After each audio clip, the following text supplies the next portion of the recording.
Hey, hey, hey, welcome back to Drive Time. I am your host, Craig Pasta Jardula, and we do it live, bringing you all the hot takes, headlines, and unfiltered opinions that matter most. Whether you're stuck in traffic, cruising to work, or just chilling at home, we want to hear from you. Today's topics are all about the big stories making waves, but we're not just here to talk at you. We want to hear your thoughts, your experiences, and your take on everything from the latest political debates to the everyday challenges we face.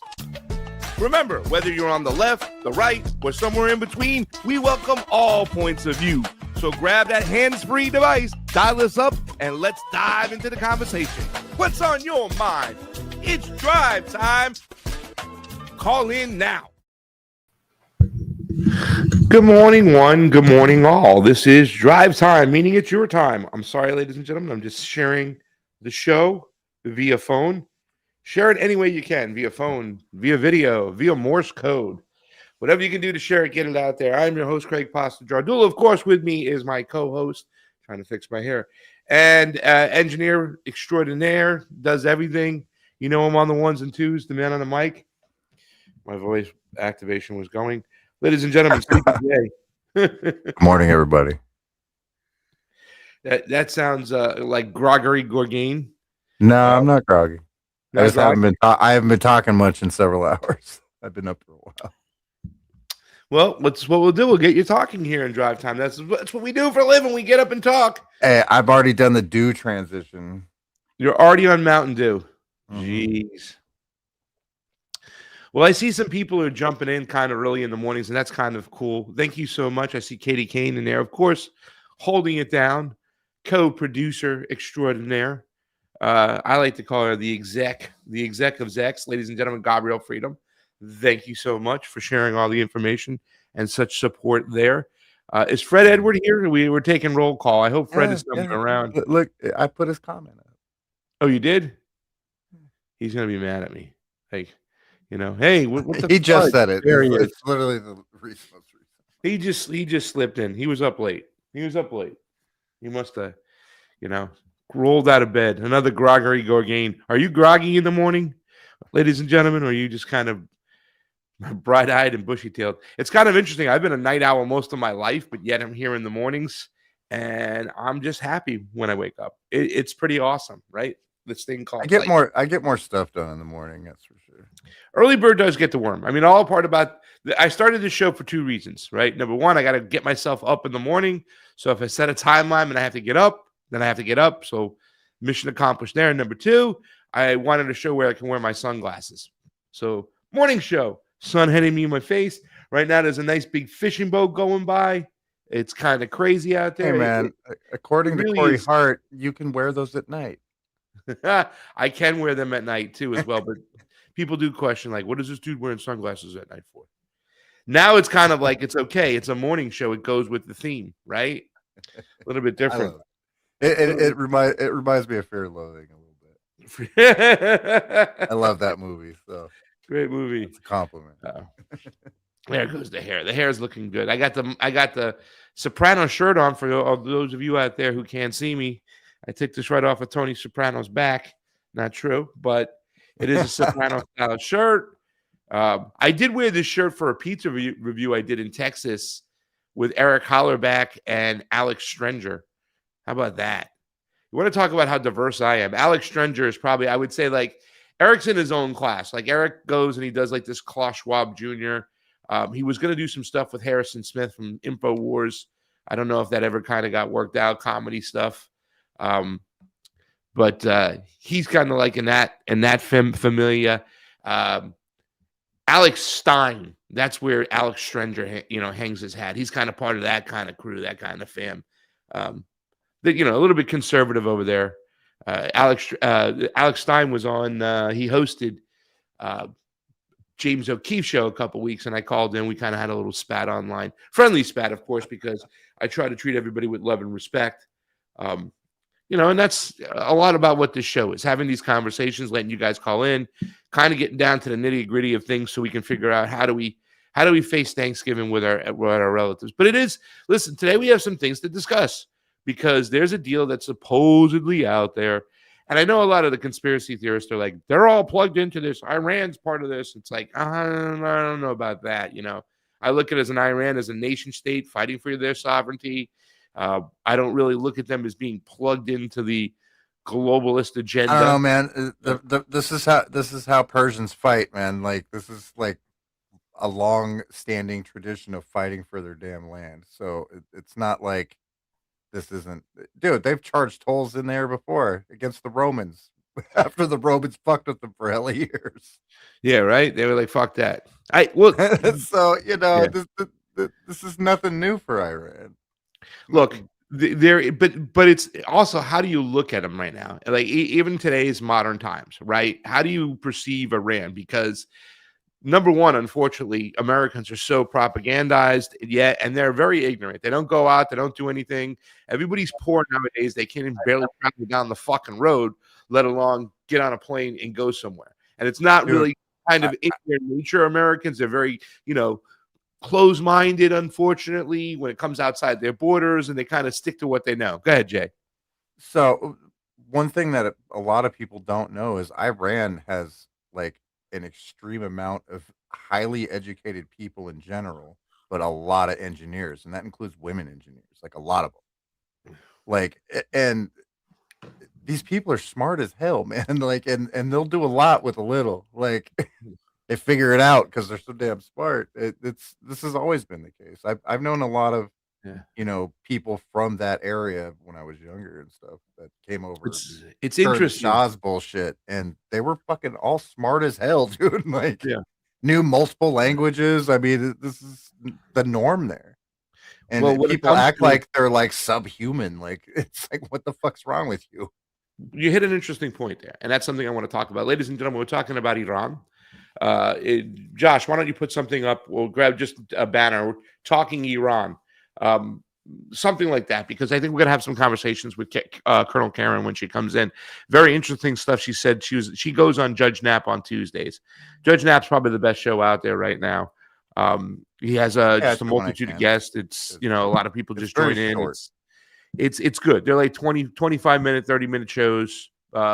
He does a bunch of them. He does them live, and then you can go catch the replays. They're pretty awesome. She goes on every Tuesday. And, I was very fortunate that second to last time I was on Crosstalk with Peter Lavelle, she was one of the guests, and we bonded there. And ever since then, she's been coming on my shows, whether it be Truthwire, whether it be, I think she did The Homeless Left before.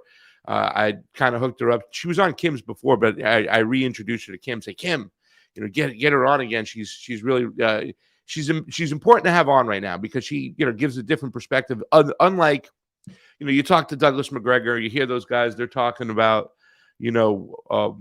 war tactics and what's going to happen on the battlefield. I think when it comes to her, when I think it comes to Ray McGovern, they have a way of plugging in the human element and how we look at these things. Now, you said something like the Iranians are very smart, they're educated people, whatnot.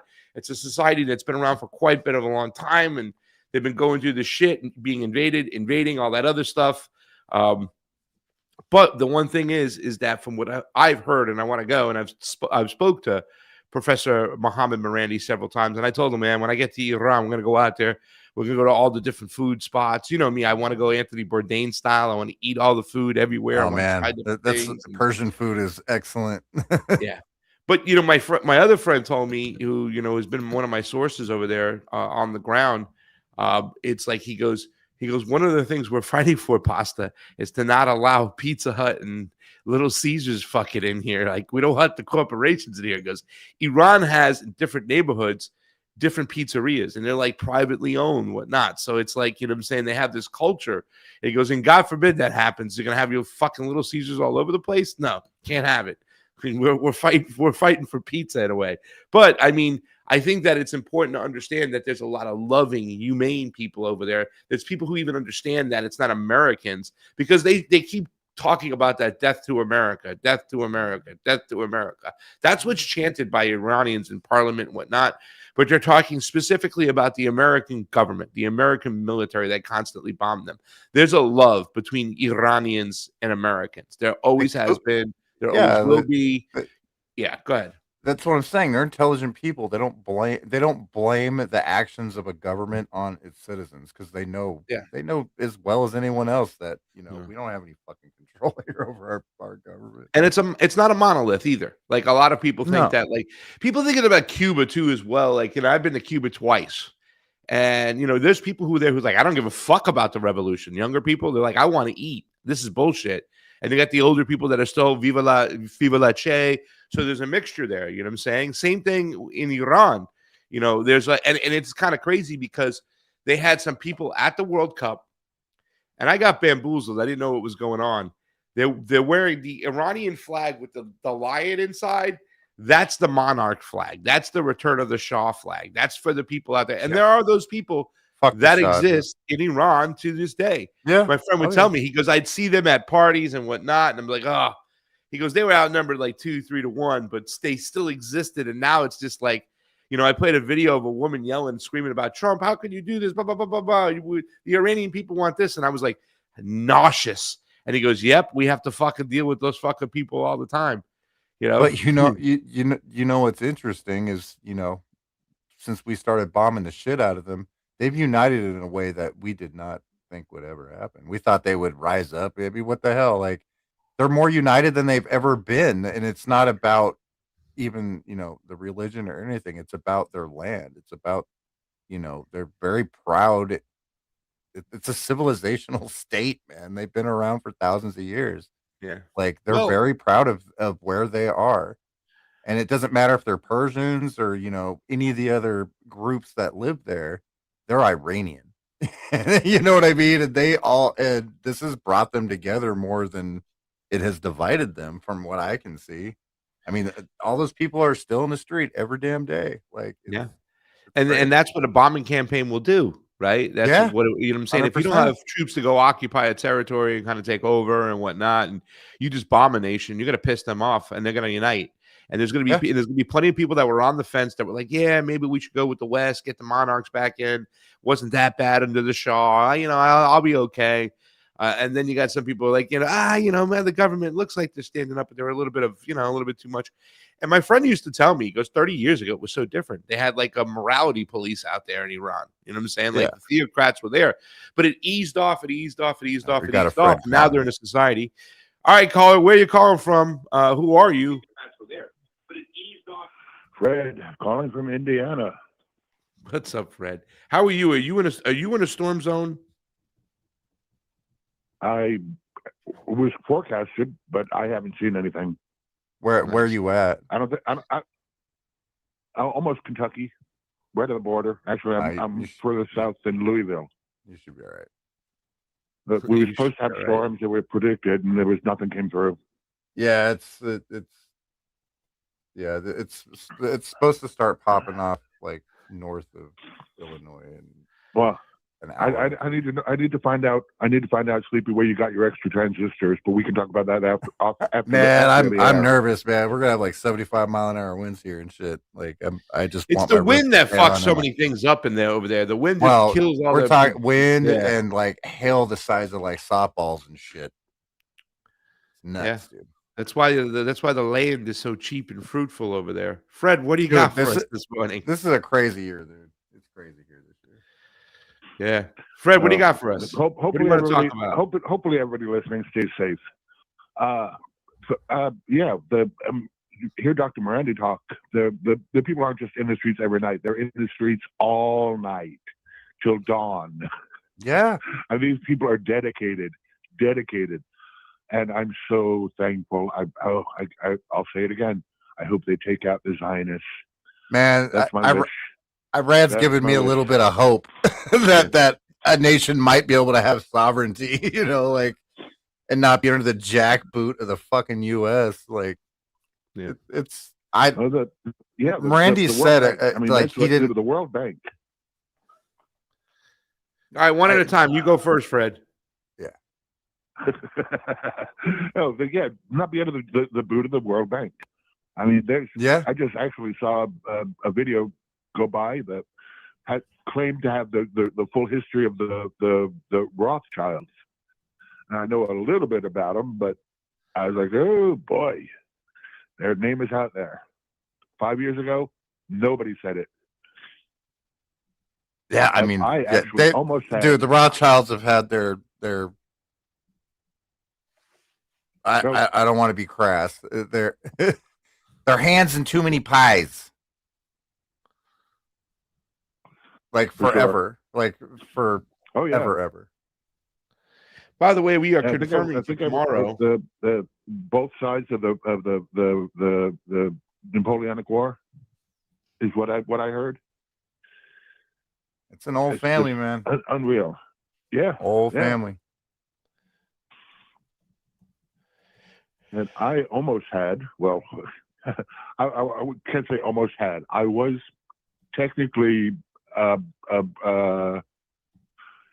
offered an Iranian wife. It wasn't quite put that way, but I had a friend, some friends in high school, and thinking about it now, that's basically what he was doing. Was trying to welcome me into the family with his sister. I mean, she would have had some say. I think she might have liked me, but I was not. At 17 years old, I was not looking for a wife. Oh man, Iranian women are strong.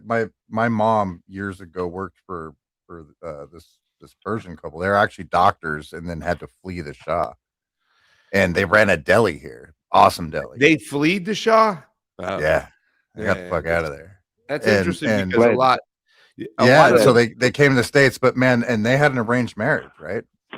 Those were two of the most like loving couple I've ever seen in my life. I mean, and these guys, they were pretty old at this point, and like this guy just doted over her, like, I mean, like they'd known each other for minutes. You know, it was nuts, and you know, but man, when it came down to it, don't cross her because she'd give you the business.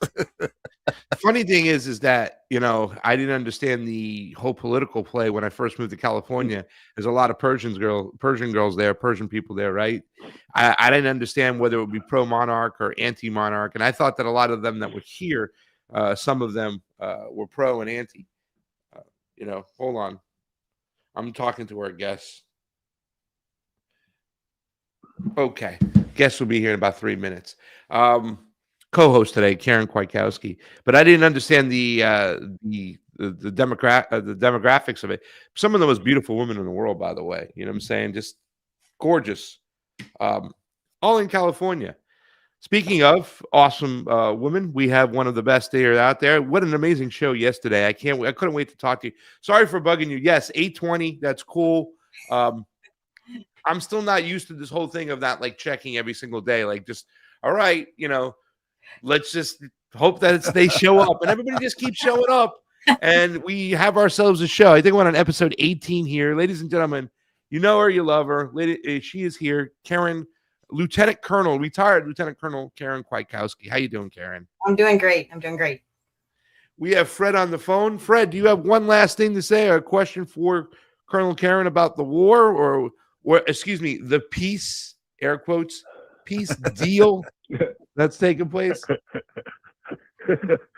I don't even know where to start. I'd love to hear what she thinks about the possible outing of Hexeth and the CIA Israeli Zionist mole. What the heck is his name? Ratcliffe, isn't it Ratcliffe? Yeah, Ratcliffe. That's it. Ratcliffe. That's it. Thank you. And y'all have a great day. I'll talk to you later. Thank you, Fred. We'll let her hit at it, and you call us back tomorrow. We love you, buddy. Yeah. All right. Thank you. And y'all have a great day. Yeah. When you approach this, though, I want you to approach, though, because you said something that's very important. This peace deal, if it does go through, whatever, it's great for the global, for everybody on the globe, for people, the non-neocon mentality, but the neocons, wow, are they going to beat this shit up really bad? Yeah. Especially, I'm already getting nauseous thinking about the Democrats that are going to be using Obama's deal, you know, with Iran versus Donald Trump's. Please, good morning. I'm glad you had your coffee. Have at it. We're on drive time. Yeah. Well, you know, the question of is Trump going to throw Hedgeseth and Ratcliffe under the bus now and sacrifice them for the great failures that have been illustrated over, you know, certainly the spring of this year. That I just saw people talking about that. And I do think yesterday I was talking to the judge and I said, Trump is the kind, he's transactional. We always say that about Trump. He looks at his choices and he makes a choice, and he's very willing to fire people. That whole show that he had, his apprentice show, was all about how You're Trump, fired. you're fired. So that's great. And so Trump will fire people. He took out, who was the lady running ICE? It wasn't ICE Barbie. I can't remember her name. He took You're not talking about Christine Nome, I think. Christine Nome. Yeah. So you take the puppy killer.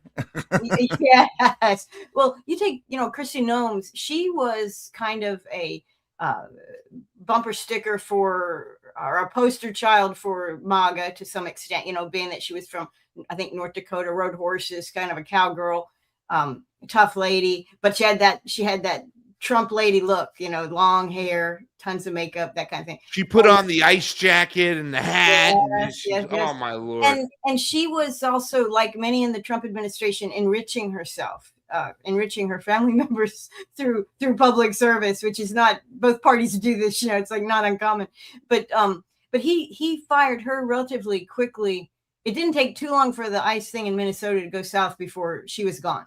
And he also fired, even though she has cancer, he fired the attorney general, the blonde-headed attorney general. Remember, the one who wouldn't do the Epstein files? Not Pam Bondi. Yeah, another Barbie. Just so you know, the Dow is over 50,000. Go ahead, please. Okay, well, that's good then. So it doesn't matter. Nothing matters. He can kill people again. So when he's fired 2 Barbies, okay, over less disastrous public relations than Hegseth. And Hegseth is Ken. There is no doubt Hegseth is our Ken doll in the Trump administration. So he's certainly capable of throwing somebody under the bus. There's been debates. Is he trying to throw Vance under the bus? Is he, by sending him forward to negotiate something that maybe he'll reverse later or whatever? Also, periodically we hear he's at odds with Rubio, although right now he seems like he's okay with Rubio.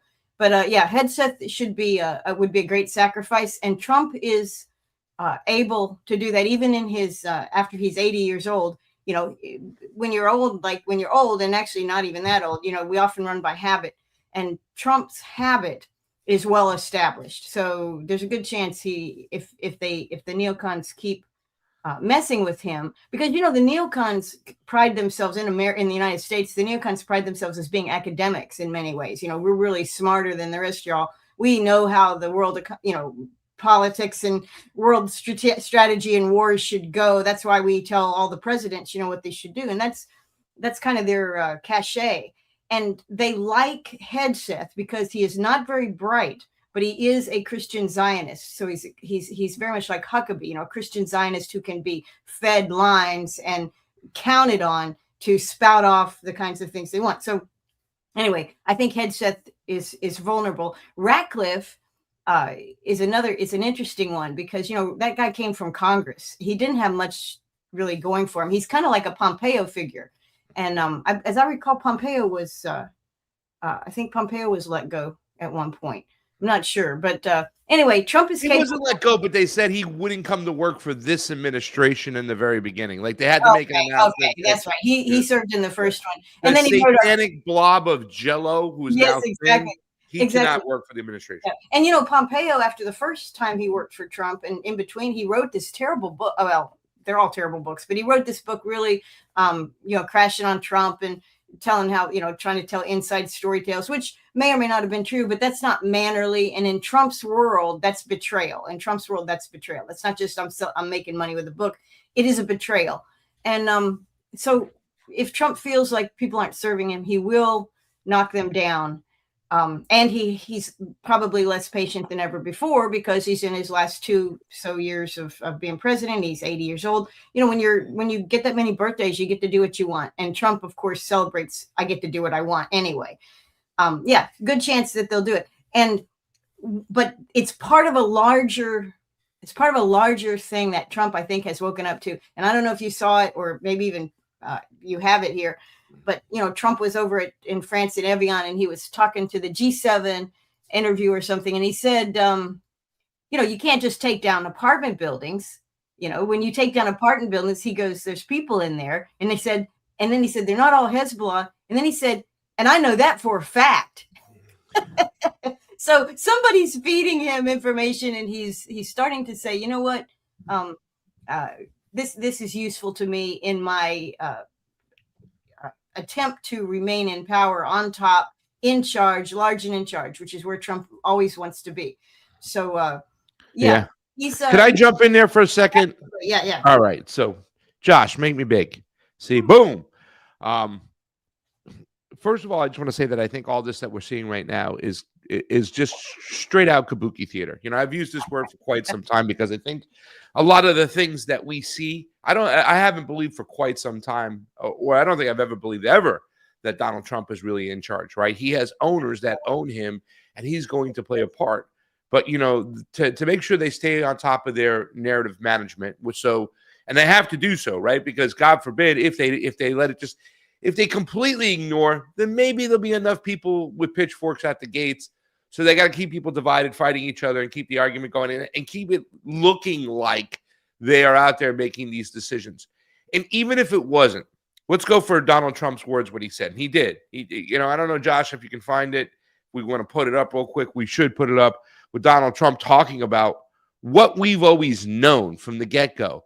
What has been, you know, you cannot avoid the fact that Israel was dropping bombs in Gaza on apartment buildings on a regular basis. There's no way to avoid it. His son-in-law was talking about the reconstructing, the building up of these, you know, of these beachfront properties in Gaza once they are bombed to death.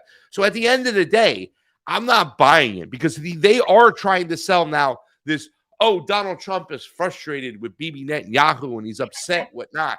I just believe he's fucking playing a part at this, you know, especially I've always believed he's playing a part, but I believe that we have to see the part he's playing right now. And I know that's kind of twisted because when you're telling people that everything that they've gone through and they see is just all an act, well, I mean, I think it's time we start looking at we need to look deeper. We need to understand policy. And what's going to be really important right now is how this comes to fruition. If there really is a peace deal, if they stop bombing, if they continue to bomb, because I do believe at the end of the day, and I'm going to get an Iranian jersey for a soccer jersey. You were talking about everybody's rooting for Palestine. I think you were saying how everybody's rooting for Iran at the game because they played in LA the other day. The coaches couldn't even get their visas. They had to watch. Half the coaches had to watch from Mexico. But I think it's important that we do see how this plays out because I'm going to predict that they're not going to have this peace deal, that this was just about manipulating the markets, and this was just about fooling the people once again. And I believe that we're going to look at a constant war situation over there. I don't know. The only way that the elites get out of this, where the pitchforks don't show up at their houses, their mansions, and their fake forms of government buildings, is if they have an all-out war, where they did in World War II, right? I think that's their only move next. And all the conditions are set up for it, right? All the pieces are in play right now. Now we're at that chessboard that everybody's starting to pause right now. We're not playing with the timer, but now everybody's looking like, what's your next move? Because your next move is you're going to lose a horse, a bishop, or a pawn. You're going to lose something, but you got to put yourself in position to attack. And with the way things are with Iran, China, Russia, I mean, this thing is still going on in the Ukraine over here. I mean, this is ridiculous. I know I heard they were hitting Kiev pretty hard, but this could really spill out of control. And then you have Turkey lurking over there. So I think it's really important what we see this week coming up. I don't think what is it, in 2 days it's supposed to be signed in Switzerland? They signed something electronically. We don't know what it is. Israel has not stopped bombing Lebanon. I mean, what's going to be any different? What do you think could be different this time out, Karen? Well, actually, nothing. Maybe it may be exactly the same. There is something going on that when you said kabuki theater, when you're talking about what we're seeing that's not really real, it's serving a different purpose. You know, there is a political struggle going on in Israel. Netanyahu, they're going to have a new election soon. It's not clear if Netanyahu's going to run again, but he always does. So we think that he will. And, you know, when Trump puts space between and criticizes Netanyahu and says, you know, these guys aren't listening to me, that's actually a plus for Netanyahu domestically, right? Because the big thing with Israelis is, you know, nobody else can be sovereign, but we're definitely sovereign. and we don't take orders from anybody. And this MOU, of course, which we won't let Israel look at, of course, or anybody really. I mean, the Iranians have, and it's a memorandum of understanding. By the way, it's like, come on, I got it. My bad. You know, I understand you. Yes, we understand each other, but you know, Trump's behavior towards Netanyahu right now, or in the past week or so, as he's acting like he's angry, and then of course 3 weeks ago there was that phone call that was published where he cussed him out. So that was seen to be kind of something that was put out there on purpose. All of this helps Netanyahu politically at home as he faces a challenge from Naftali Bennett and some of the other parties. Now, Naftali Bennett was on American TV, apparently born in America too. He speaks pretty good English with the little accent, but anyway, he's speaking English to obviously an American audience and talking to an American interviewer, and he goes, or maybe it was a British interviewer. He goes, you know, I'm going to be Iran's worst nightmare. This war is going to kick in. We're going to kick some serious, but, you know, he's very aggressive with the war thing and a Greater Israel thing and all this. And he's speaking to a domestic audience that's actually tired of war. They're tired of the sirens going off. They're tired of going into the bunkers. They're tired of their economy going to crap. They're tired that their kids can't come home. We have to tell the kids stay in America for over the summer because it's not good here. They're tired of not being able to leave and go when they want to. Their economy's going to crap. Their military's looking like dog crap themselves, just in the way it performs. It's not the most moral military. They're tired of the traditional Jewish folk in Israel, you know, that whole issue. They won't serve in the IDF. So my boy has to take 3 terms in a row. You know, they're tired of all this. They want a better economy. If you can, it's hard to believe, but Netanyahu is the actual more moderate. He's the moderate one there. Yeah, exactly. And he gets his support periodically when he's run. He has they have coalition parliament system. So the parties come in, throw a little favor here and there to see who will be the winner. He gets support from many of the Arab parties. There's at least 3 different factions who have a set number of parliamentarians, not enough to ever have control, but enough to sway. Make a difference. Yeah, that's right. So some of the stuff that Trump is saying is helpful to Netanyahu. I do think, and I think everybody who pays attention to this thinks Netanyahu's got serious Epstein dirt on Trump.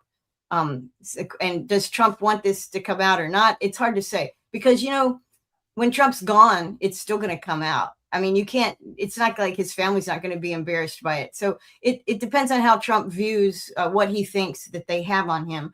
But you could make the argument that Trump's bad mouthing of Netanyahu, trying to be like a tough guy with Netanyahu, I'm really mad, I'm really unhappy, he's killing civilians, boo-hoo, like Trump isn't, okay, and everywhere else, that this is just done to kind of help his friend out in a hard political campaign that may or may not happen in the next few months. Well, the campaign's going on. We don't know what will happen in Israel's government. Could change.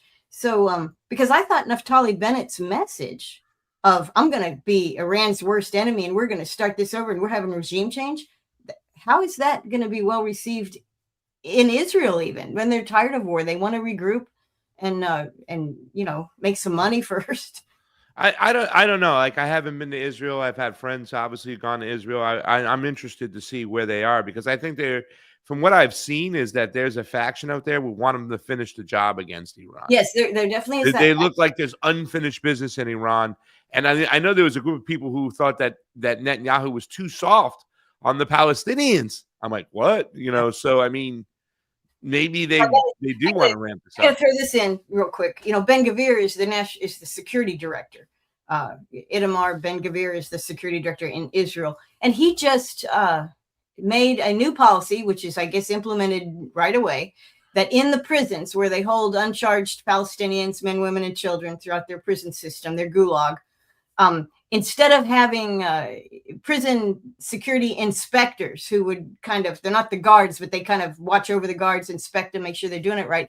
He fired everybody, or he let go everybody but 20 for the whole system. And he's filling up the remaining positions, the positions he opened up only to Israelis who have lost family members in the various struggles, meaning that they have, not only do they hate Palestinians like a good Israeli does, they have a personal vendetta against them, and they're going to be the ones overseeing treatment of Palestinian prisoners. So the aggression and the evil that's going on over there is definitely evident, but I'm not sure, at some point people start to push back. Not everybody's on the tip of the spear, like Ben-Gvir. Ben-Gvir, if he could, he'd kill every person that is in his way, just, vaporize them. But not everybody. I don't think everybody in Israel, I think they want to break. I think, and the other thing, this memorandum of understanding, how they talk about $300 billion of investment? Have you That's a big thing right over there, because, I mean. Yeah. But you know what? That is the kind of investment that we're familiar with because of Witkoff and Kushner. This is private equity I saw this on the Iranian type, pro Arab media, that the $300 billion for redoing infrastructure, and that's Gulf Coast, and it's the Gulf states plus Iran, because all of them took damage to their facility. Yeah. It's private. It's a thing that Kushner does for a living. He talks to rich people and says, "Give me your money and put it together, and then we'll all profit from it." So it's not very pretty, but you can kind of see that Israel's going to be in on that. So this is, Israel. So you're saying that like in this memorandum, this MOU, right? Josh, if you can make us all equal size or big or whatever, you're saying in this MOU that there's going to be written language that says, "Hey, man, we'll get you the 300 million or 300 billion." Is it? I'm sorry, right? Yeah. But what you got to do is you got to give, Kushner and some of the Witkoff's construction companies some of the contracts. Of course, for the money that we get. We got to get. Look, in other words, we want some no big contracts for the bridge we blew up. That's for right. The roads we destroyed. That's right. And you got to let us pick the people who can come in and do this work. This is what Kushner does. He has friends with the Saudis. He's friends with some of these other guys. Before the oil stopped up, these guys are floating in money. They're also floating in debt and leverage. But Kushner gets in there and develops these funds. And Trump did this, or attempted to do this, with his so-called Gaza Foundation or whatever, Gaza. Yeah. And he did anyway, it doesn't work. It's not real. And that one is not funded with the private, only a very few of the private investors in that fund that Trump will be the head of for life, I guess. But that one's not funded. Okay. But the thing is, that's because they totally destroyed Palestine, and Palestine doesn't have a way to really make a ton of money immediately. But you see, the Gulf states and Iran, they're not destroyed. They have natural resources, they have industrial resources, they have all kinds of high-tech plants, and those things are not destroyed. So there's immediate profit. So if you look at it through Kushner's perspective, this is probably how they got Kushner and Witkoff to agree to everything else, because all those guys care about, honestly, is they do care about Israel. They're both Zionists, Kushner and Witkoff, and Trump too, to the extent that Trump has a philosophy. But they care about money. Money makes the world go round. Connections. And I think, personally, Israel spies on everybody. They spy on Iran. They spy on Pakistan. They spy on the United States. We're their number one target. They know what's in the MOU. This is fake what they're saying. Oh, we haven't seen the MOU. What they haven't seen, what they don't have, is the real ability to exploit any investment opportunity that's there and any spying opportunity. Because if you were investing in the former countries that were at war, think about the Marshall Plan, right? Anybody in on the Marshall Plan is inside of Germany. They're inside of France. They're inside of Belgium. They're in these places. So what they're doing is they're kind of integrating. That's a perfect spy opportunity. It's how you make your money. It's how you get your shorts that you buy before something goes down. This is the world that the Trumpster lives in. This is the world Kushner lives in. This is the world most of Israel's businessmen live in. So they know what's in the MOU, and I think maybe if they have frustration, it's because they're not in on the profit-taking part of it. It's a big club. And you ain't in it. Take a look. This is the video they were talking about, what Trump said the other day. I just, it's like they've been doing this. How could you not know this? This has been going on for God knows how long.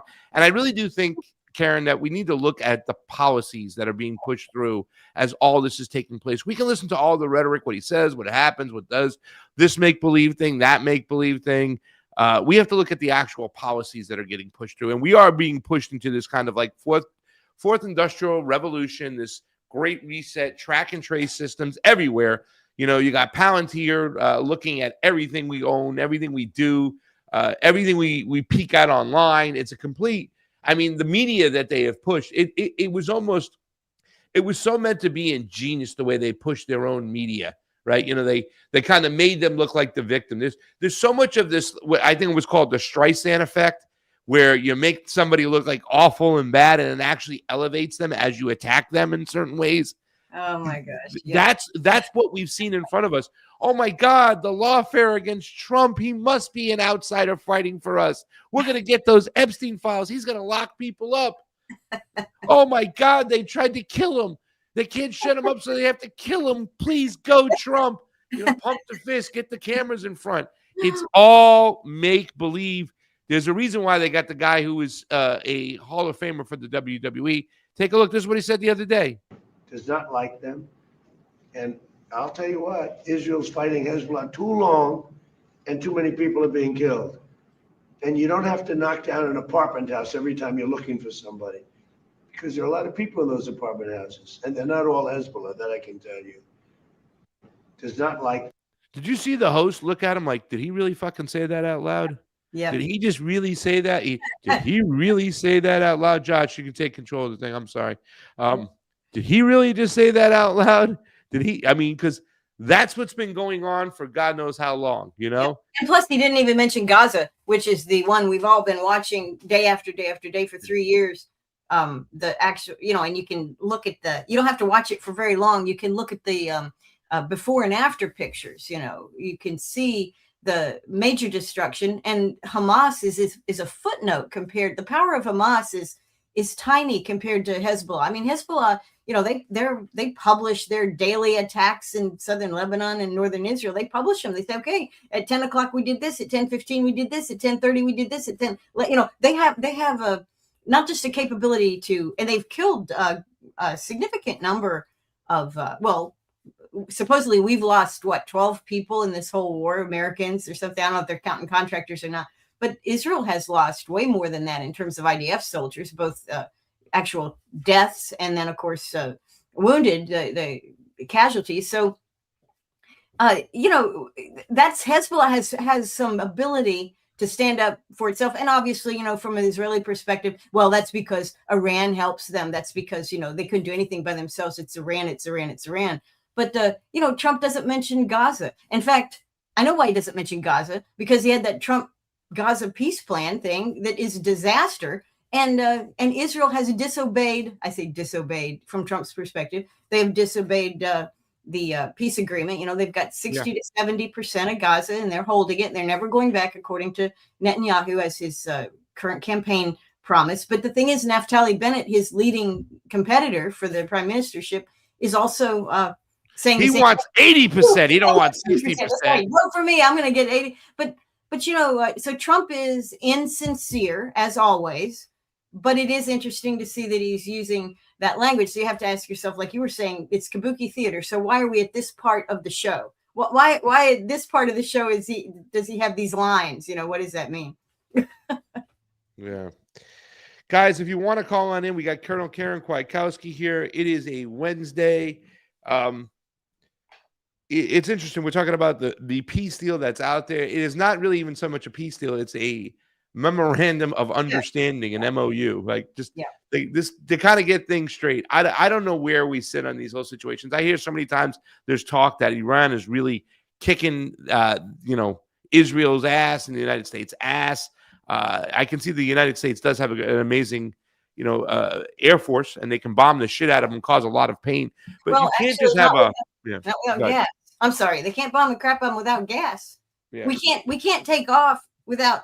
We have to be so far away, whether it's ships or land bases, so far away that we require multiple refuelings to get over there and get back there. So the cost of gas is high. So maybe the whole thing is, well, we got to get the gas price down, get some more volume in the world market so that we can actually fuel our airplanes to bomb them again. And that's, I think, what people really are seeing, that this MOU is a 60-day refill of federal and national reservoirs of oil, and then we'll have it, and then we can go fight again.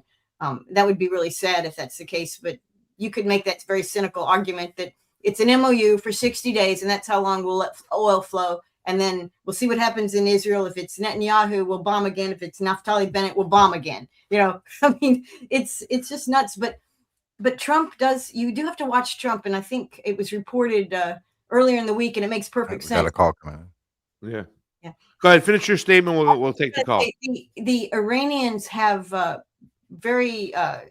team of psychologists who are evaluating Trump, looking at Trump, analyzing Trump, and helping. No, seriously, we're not psychologists and we do it, but they got professional psychologists, and they're trying to help understand how to deal with Trump. And Trump is a narcissist. He likes flattery. He likes to feel, he likes people to know he's in charge. He walked in today to his meeting at the G7, all over the news. I'm in charge. Walks into the G7, sits down beside Macron. I'm in charge.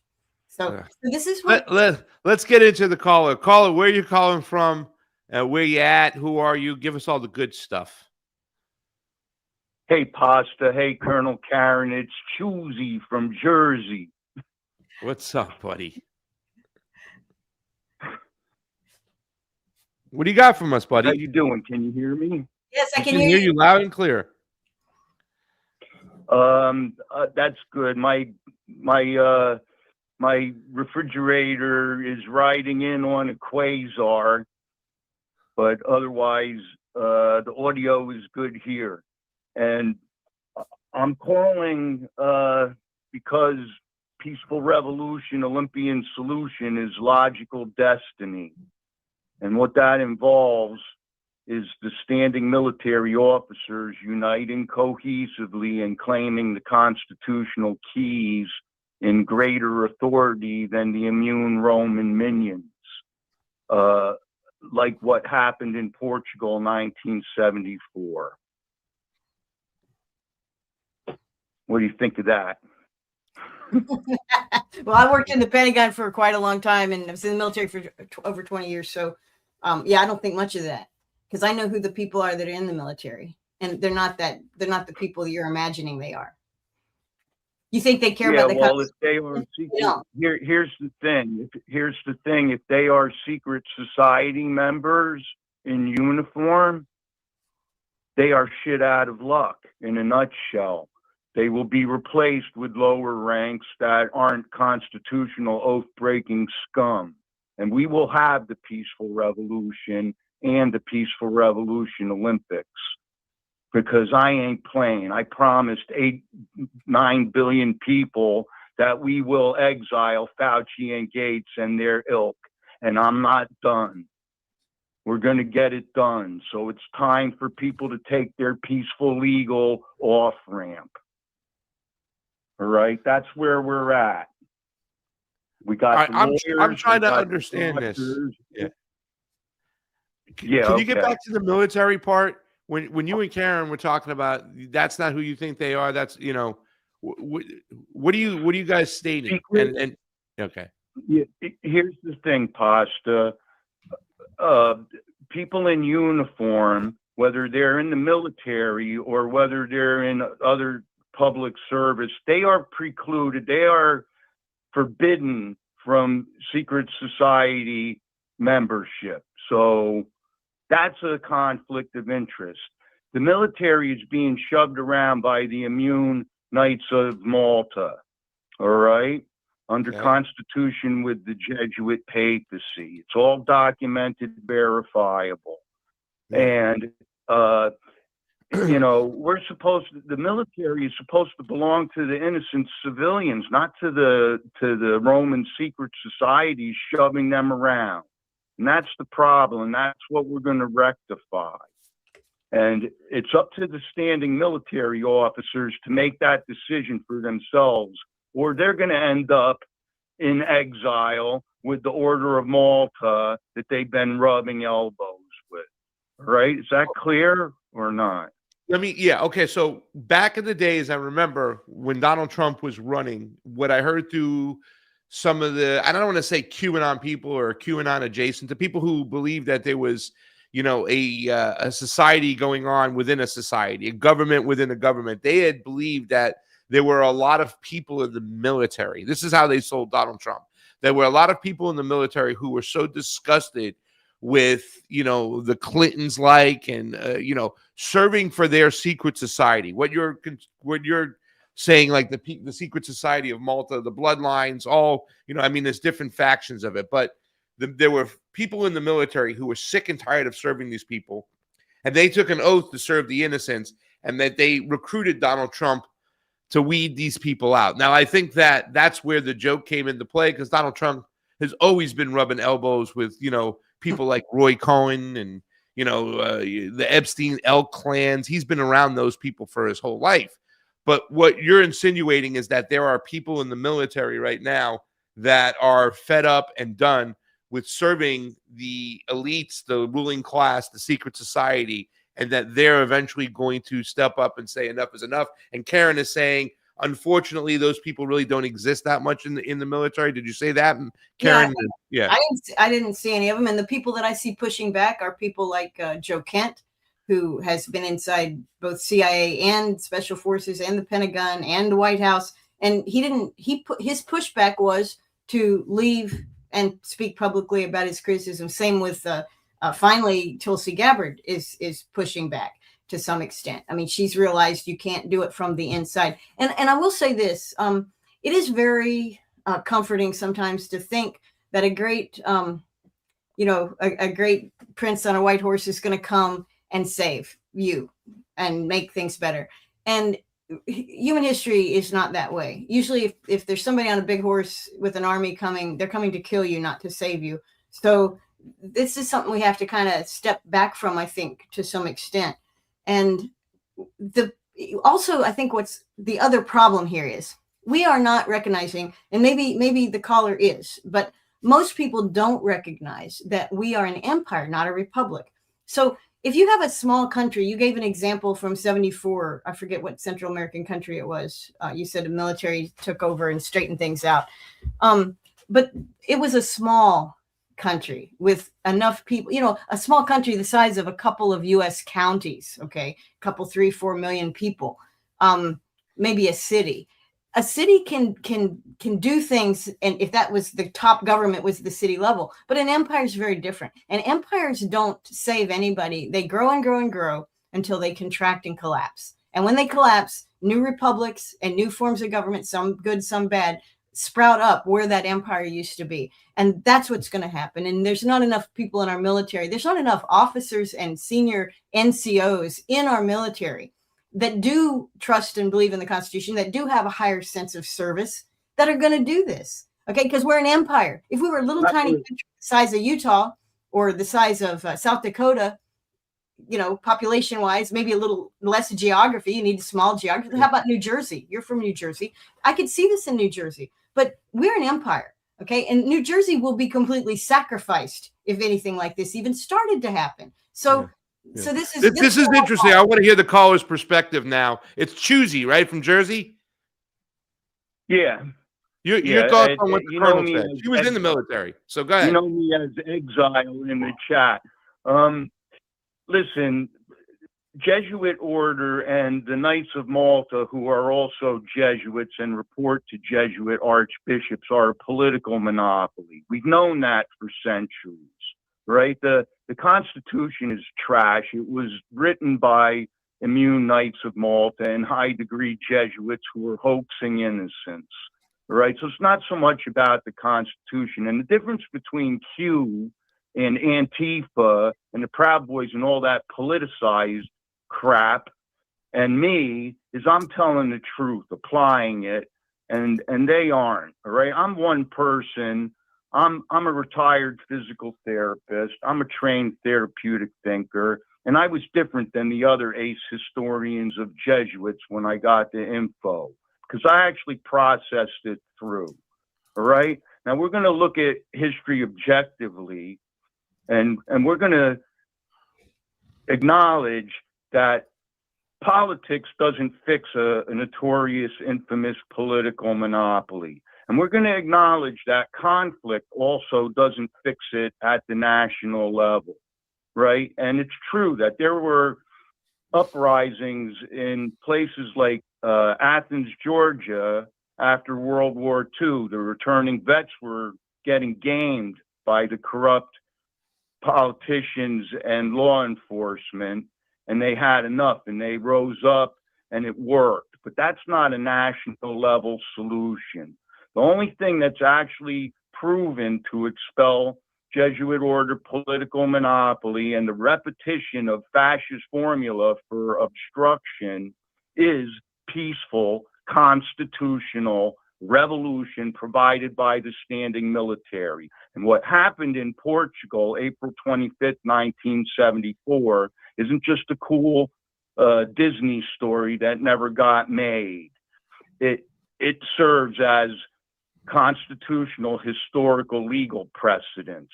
And I'm not playing. The Vatican royal family bloodlines are done, Karen. We're not taking it anymore. They need a peaceful legal off-ramp themselves. They have been hostages to their own ancestral system of abuse. No one is happy. I heard from people who went to Italy and talked to tour guides that the Vatican royals are jumping out of the palace windows, literally. No one is happy. So why are we doing this? For 1,000 years of Order of Malta. And we can't let their 1,000-year anniversary come up, and not under these circumstances. They're going to be at Exile University, and it's going to be nice enough compared to all. Sounds great because it's a peaceful solution, and I've heard this argument before, right? And I used to talk to my old boss Ray, and you know he was the type of boss we would have a discussion about something. He goes, "What does that have to do with Building 7? It's got nothing. All right, get to work," right? So he was one of those guys. It was a lot of fun because that's, you know, you're talking about the bigger picture. And for those who don't know, you know, about what you're talking about, the Jesuit order, the Knights of Malta, the you know, bloodlines, I think it's taken on different faces and different, you know, realities for people. But he would say often that there needs to be a peaceful solution for them. When I would say, no, we need like a fucking French style revolution where we got to hang these motherfuckers, right? Look at France now, though. France is still, it just had an unbroken chain of Jesuit rulership, Pasta. We can't stop. We have to stop falling for this hoax.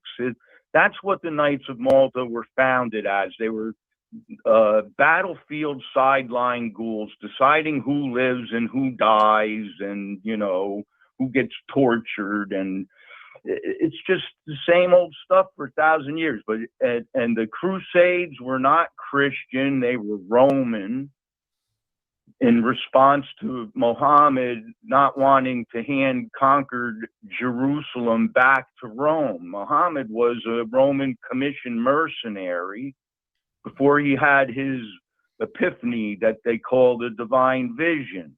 And what all of the prophets have in common is they were protesters against this ancient Luciferian militancy. So everything is clear. It's the Pentecost now. It's time to hand the world actually back to God and out of Lord Lucifer clutches. The Jesuits and the Knights of Malta openly worship Lord Lucifer, and they have their lying Google computer obstructing justice and saying that there's nothing wrong with the Jesuits, there's nothing wrong with the Knights of Malta. Luciferian militancy is peachy keen, and I'm a conspiracy theorist. Yeah. So we need. I'm going to let Karen respond to that. Yeah. Let's let Karen respond to that. Choosy. You know, honestly, it's good to be thinking about the forces of good and evil in the world, because clearly they're out there, and clearly we have a responsibility as human beings to deal with them as best we can. So I think that's kind of what you're talking about. And there's a lot of ways to solve these problems. You asked me about military. I wouldn't trust the United States military to take over anything. I wouldn't trust them to take over a small village. What about like a situation, a story like Hugo Chavez, right? Like, I know who that is. I know how he's respected. Like, you know, it was like we're getting rid of this fucking evil empire off our back, right? I mean, there they are. The dogs agree with me. I said Hugo Chavez. They do. They do. They went off. That's right. Yeah, but look, you know, everybody's got to do what they can do to make the world a better place, and I think you're doing that, and we're all trying to do that. Trying to understand. It's good information to think about. What you're describing, I'm only partially familiar with some of it. I can tell you, in my experience, nothing does not. I saw nothing that would support that at all. Yeah. What I see is truth, telling the truth, though, and I think you're doing that. We're all doing that. Yeah. That's I think it's important what he's doing is pointing out whether it be 100% accurate or not. And that's where people, I think, will come into this whole thing is that I've said this from the get-go. Donald Trump is not making decisions. There's this apparatus behind them that calls all the shots. They're in the shadow.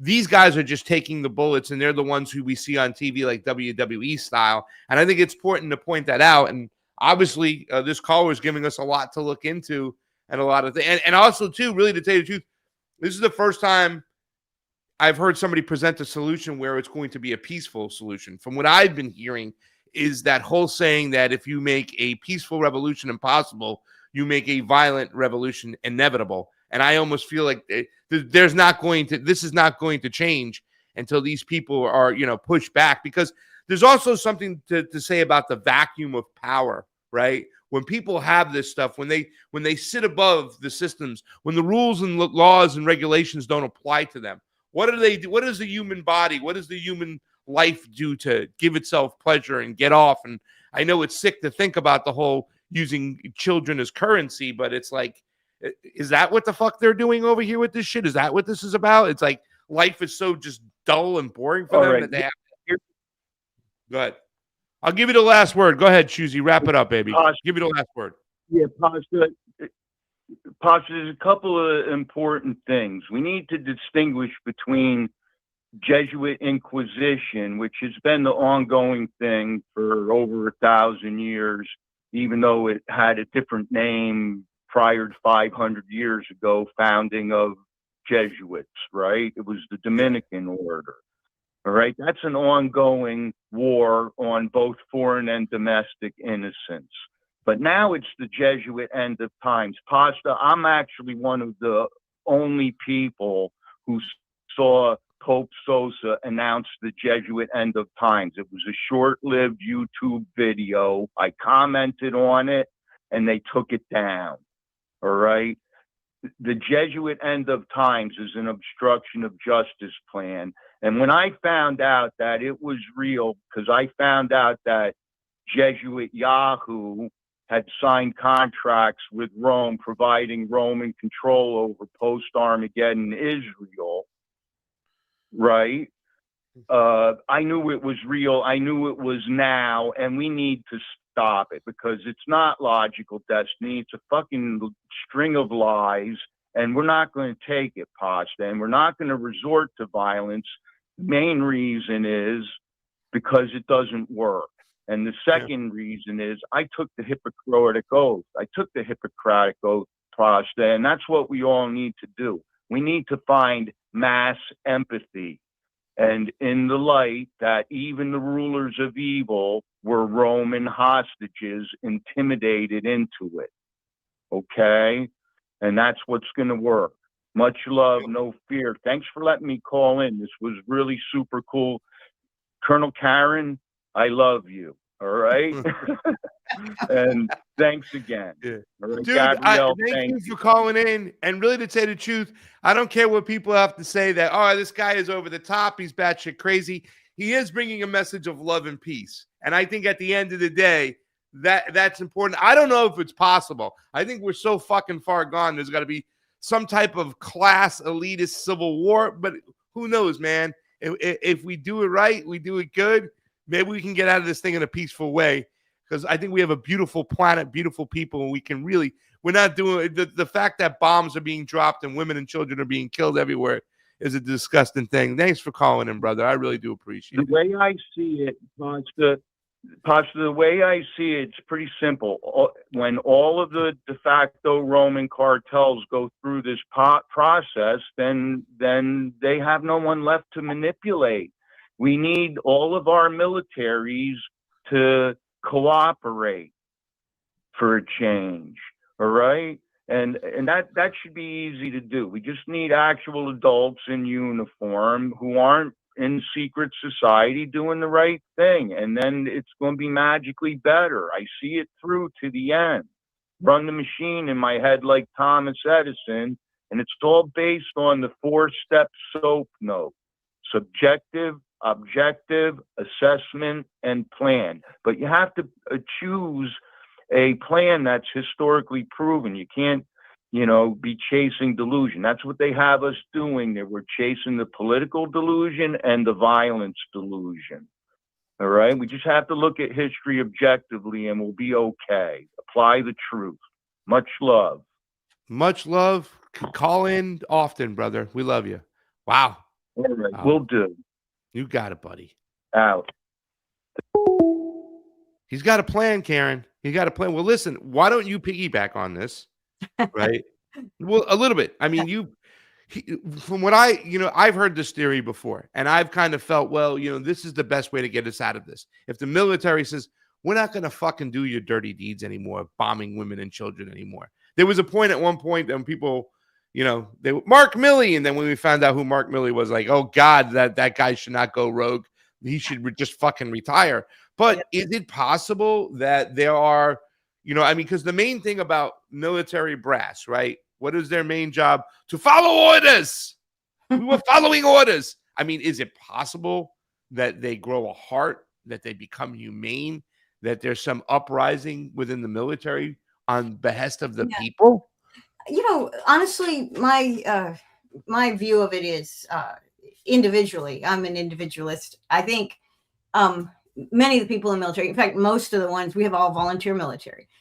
So where are you getting their military people from? Well, they're volunteering because they want a job, but many of them have a positive view already of the military. They think that the military is a good thing. They see it, and you think about their National Guard folks.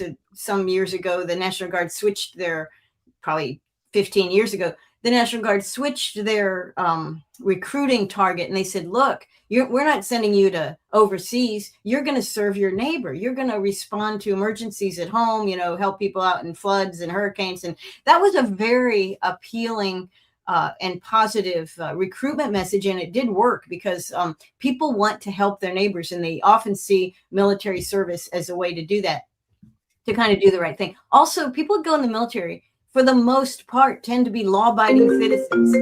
I don't know what this is. You? Sorry, yeah, I can't. No, it happens because when you have it on your phone is now attached to your computer, which is attached to your brain. Yeah, I just attached. Which is attached to your stomach, which is attached. Yes, exactly.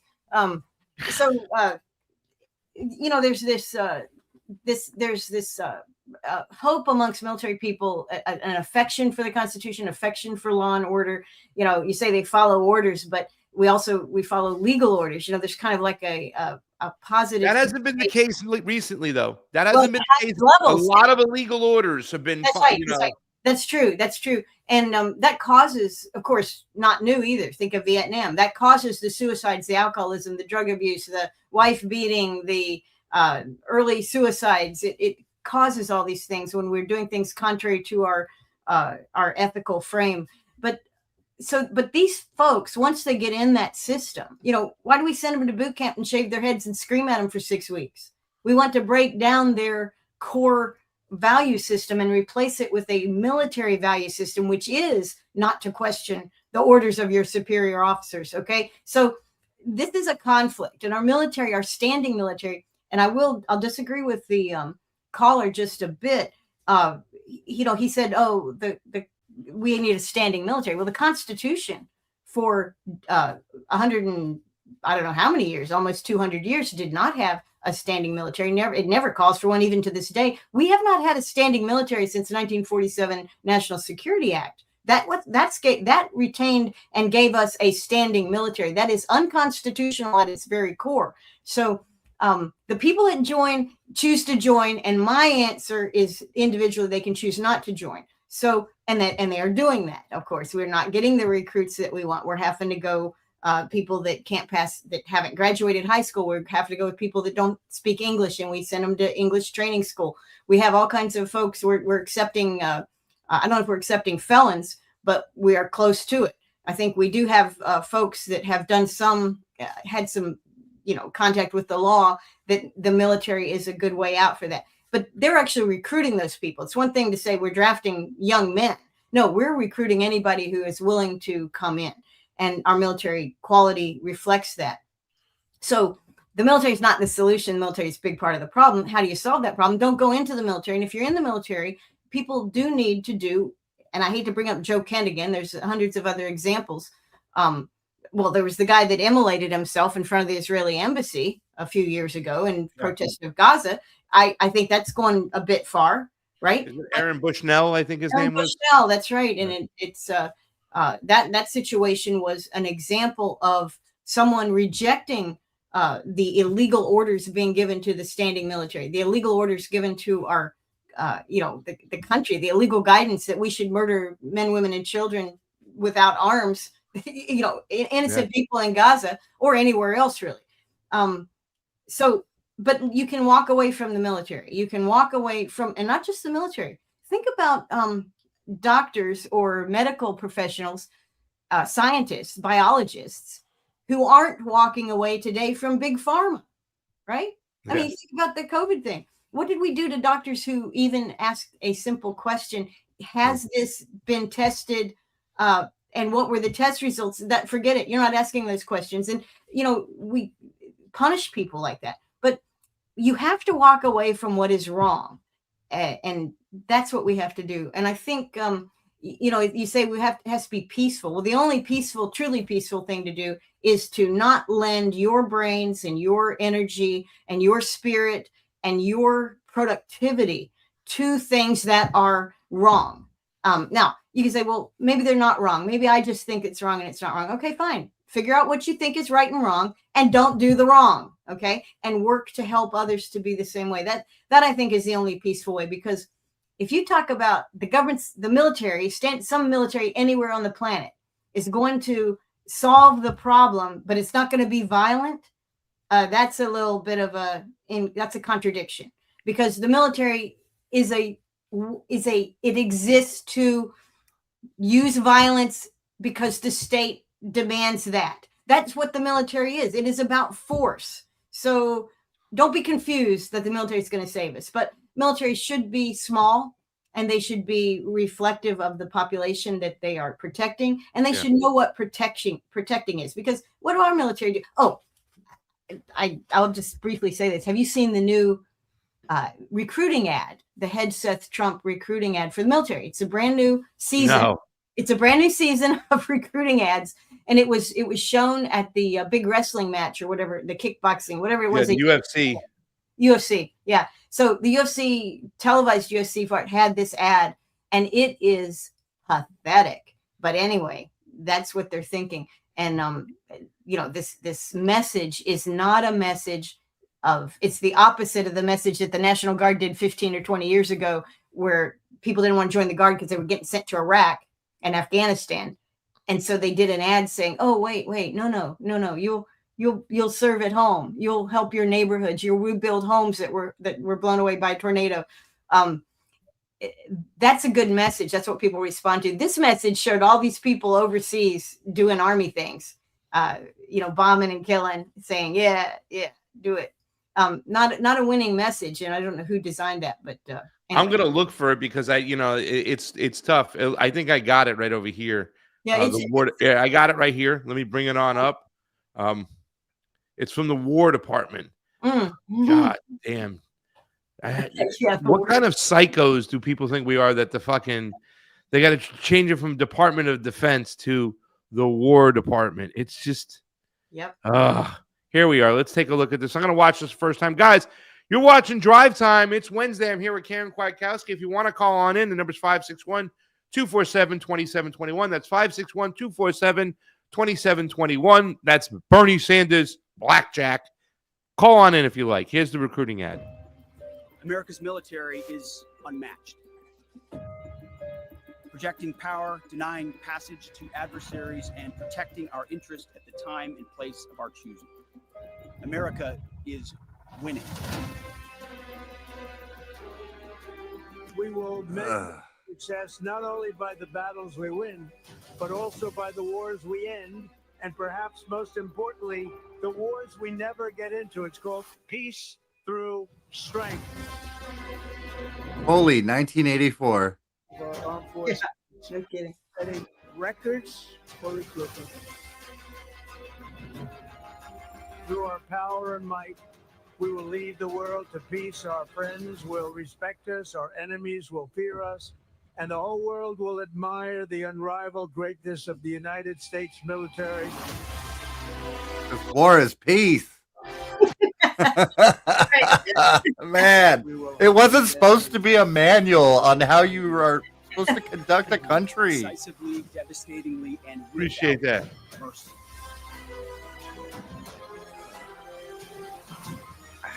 Look at that. That's This crazy. is so bad. Not a single image of the United States. God bless our armed forces. All overseas. Just us shooting Men and women stuff. serving overseas, and God bless the United States of America. I got to tell you something. War.gov. That is gross. Yeah. Jesus. I'm sorry about this. It's okay. They want to call in. They're calling you. They want to call in the You know what show. it is? I did a mistake. I didn't quit my Telegram. This is coming in on Telegram. My phone's not connected. It's Telegram. I It's will. okay. Don't worry about it. You're Sorry. Anyway, you got all these apps. You know, it's hard to keep up with everything. But no, that isn't that a crazy ad? I mean, that is a sociopathic ad. You know, this is basically, would you like to kill some people? And when the government tells you to, and you won't know these people, they haven't threatened America. We're not even going to fight in America. These are all overseas images. You know, our enemies will fear us.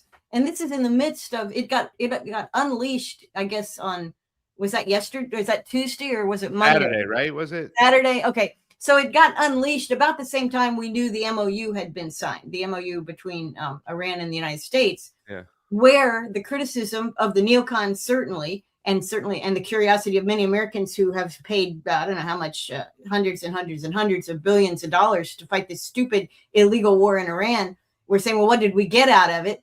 And of course, when you look at the MOU, looks like we got negative out of it because the Strait of Hormuz was open before and now it's going to be open again, but Iran will run it. So well, we got negative from the neocons point of view. We got from the global human point of view. I wanted that, like especially I agree. Yeah, right. Absolutely right. No, in fact, the global perspective is really the pressure that Trump is responding to because he took a birthday call from Putin. I think he had a birthday message from Xi. You know, the global economies, even the Europeans are suffering energy wise. You know, the whole thing is like, dude, you gotta get the strait open. We don't care what you have to do. We'll spin it anyway, but that strait's we gotta get oil. Happy birthday, by the way. Yeah, but this war ad comes out the same week as we know that the United States military has been unable, with great expense and massive weaponry, has been unable to sway even a single point on the Iranians. The Iranians have their 14 points, their 10 points. The consistency of the Iranian demand has been evident, and that's what's in the MOU, that same consistency from the Iranian side. Now, why shouldn't it be that way? This was an illegal war. It was not declared war by Congress. It was war for Israel, which all of the leadership in Washington admitted that was the case. Even Netanyahu said, the president does what I tell him to do. We needed Israel bombed twice, and he did back in June. And of course, this major episode of bombing that supposedly has concluded now. So we know what this thing's about. But the recruitment message is so out of touch with the very people that you would think they want, unless they want sociopaths. Maybe they want sociopaths to go in. And I will tell you the story. I don't think I told you this before, but years ago, I taught high school just for 2 years. I wasn't very good at it. I was not a good rule follower. But we had No.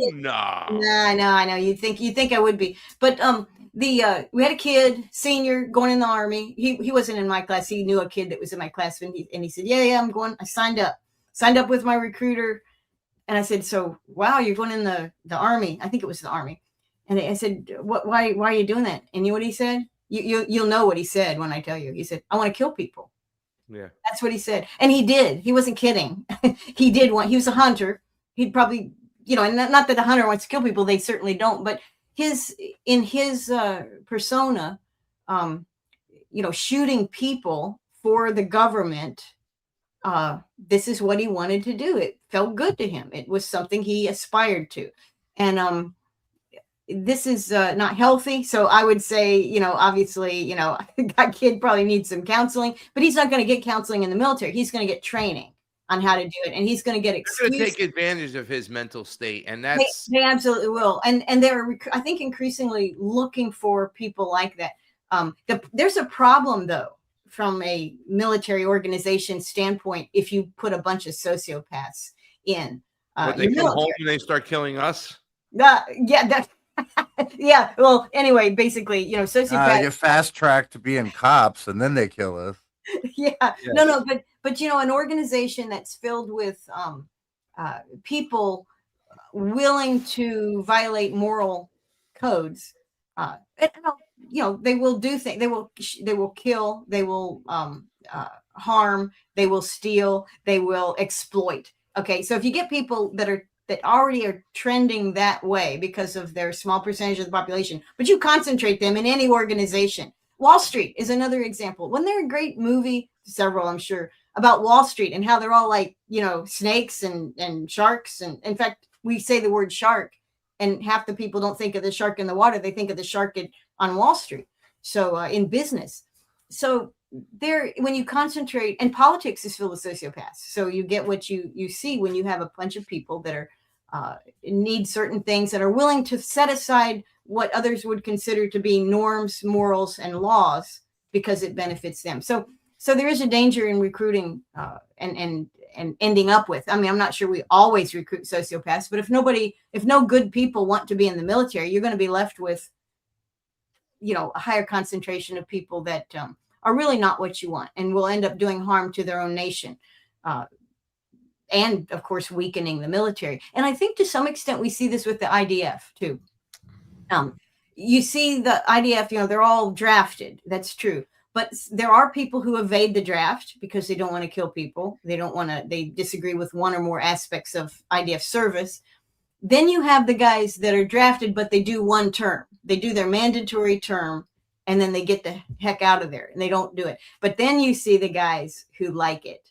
They like target shooting kids in the head. They like shooting teenagers in the testicles. This is fun. It's competition, camaraderie. They like it, and they stay term after term after term. And we had some unfortunate examples of people when we rotated so many routinely into Afghanistan and Iraq, where they were doing similar type things. I wouldn't say quite as bad as the IDF, but I don't know that for sure. There were certainly people, and some of it never made it to military courts. I mean, it never made it to the public, I'd say most of it never made it to military courts. So. Yep. Yeah. And so anyway, good people and good parents will keep their kids out of the service of the military for sure. And they should be very careful in allowing their kids to serve the state in any capacity.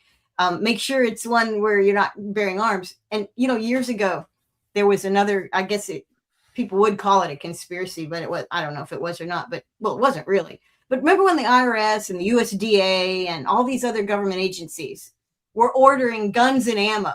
Do you remember that?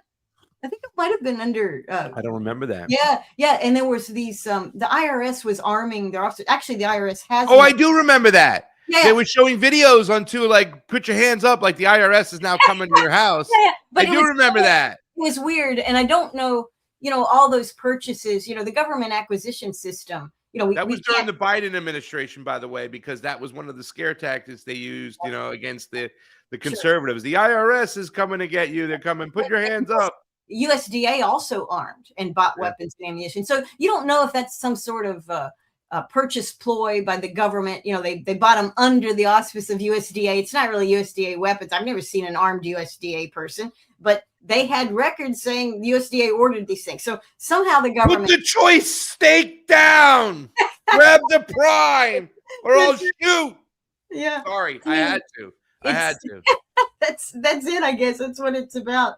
But anyway, yeah, you need to be, if you're a parent or if you're a human being that's looking for a job, a young person particularly, you know, think about what you'll get from it and realize your mother was right. You know, she said, be careful who your friends are. If your friend jumps over the cliff, are you going to jump over the cliff with them? No, you probably aren't. Let's think about that. Your mother cares about you. She said that for a reason. I think when you choose a place to work, and this goes for any place really. I mean, I wouldn't want my kid working for Big Pharma. You know, I think Big Pharma is kind of not really. You know, when you think about the Percocet and the whole epidemic of painkillers, Oxycontin, and pushing it through the VA and pushing it through all these agencies. Oh, here, it'll solve your pain problem. And then you find out it was just a profit thing. I mean, it was just a pure, like, we get these guys addicted after 3 pills and now we got a market. Well, why would anybody want to work in an organization that thinks like that? I think, again, we can't all be farmers. You know, we can't all just, you know, do good work, build houses, do things like that. But really be careful what you choose to. I gotta shut the fan off because it's like the point of the sun is hitting. It's coming blinking on my my thing. I wanted to say something though that was to kind of piggyback on what you were talking about, but I lost my chain of thought. So there's that. But what I was going to say is something about the way they convince. All right. So what you said about what your mom told you, when somebody says, don't jump off a cliff. If they jump off a cliff, you're going to jump off a cliff too. I used that same analogy when I was talking about calling into Alex Stein when he was on James O'Keefe. And there is this kind of like debate. I don't know if it's a debate, but there's an argument the right wing is putting forth that there's an attack on white people and Christians. Like, we're under the attack. Christians are being persecuted all around the globe, and white men in particular, they're under attack in the United States. And I would say, well, who's saying that? Because a couple Karens, a bunch of, not you type of Karens, I'm sorry. The other type of Karens are screaming that white men are the demon and the root of evil and stuff like that. What did your mom tell you about the person that was bothering you in the sandbox? Just fucking annoying them. Why? Just annoy them. Just avoid. Just ignore them. They're annoying me. Just ignore them. Yeah. Why are we letting a small amount of voices dictate what the overall opinions are out there? I would assume that on a regular basis that most women out there would judge white men based upon who they are, how their character is, what they have to say. I don't think they, they look at, society looks at all white men the same. But this is the same type of tactic they use all the time, where they want to keep us divided by lifting up a small amount of fucking people, their voices, to look like it's the larger opinion out there. White men are really under attack, and we have to stand up for ourselves.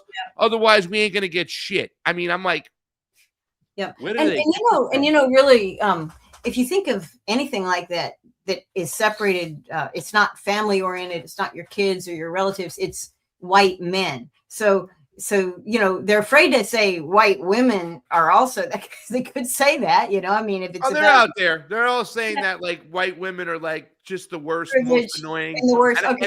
And once again, I've met, like, in my travels, some of the white women that I've met overseas in Latin America, they're doing what some people would call the fucking Lord's work. Yeah, they really are. And they're not doing it for some narcissistic reason. They're really being a voice of like, look at this shit going on.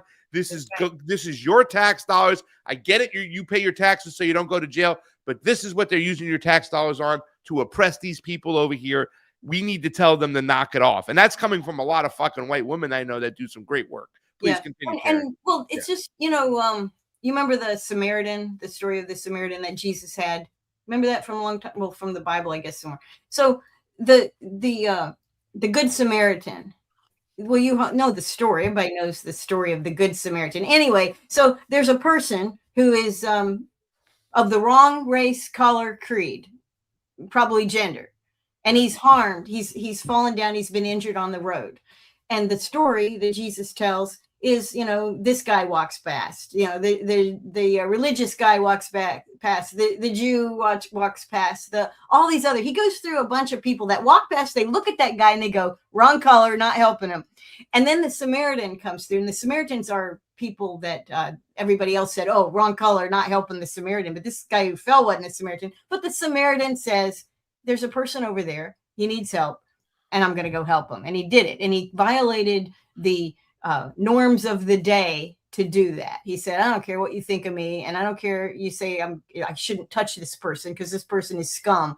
This person needs help, and I'm going to help him. And he walks over. So Jesus shares this story as an example of we shouldn't be worried about, gender, sex, color of skin, origin, anything like this, ability, in the old days, remember during eugenics, I'm not saying it's gone away, but during eugenics, we would sterilize and we would sterilize people with Down syndrome, people with any type of mental problem. We would lobotomize our people in our asylums who needed counseling. No, they're too nervous, just cut their brains. That kind of thing, Jesus said, no, you have to help everybody who needs help, and you don't worry about, oh, that guy's in that group. So that message is a message of looking beyond the labels. And of course, who is he picking on? Governments, okay, and major religions who are putting labels on everything so that you will separate. You'll join them. Join the state, do this other thing. Join this religion so that you don't have to mess with these people. Join this group for this racial superiority so that you don't, and this is all division. Yeah. It's oriented towards division. We have to oppose it. It's wrong, obviously, and see through it. We have to see through it.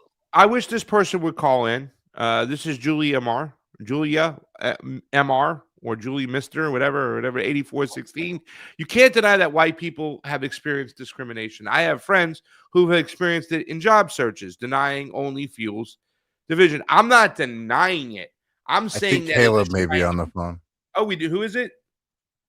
Let's hope it's Julia. Hey, caller. Where you calling? Yeah, I think it's Caleb. Who is it? This is Caleb from Center for Political Innovation. How's it going? Caleb Maupin, ladies and gentlemen, called in to join us and hear and talk. Be careful, Karen. You're already getting branded as a Marxist for coming on my show on a regular basis. Now you're going to get a communist Marxism here.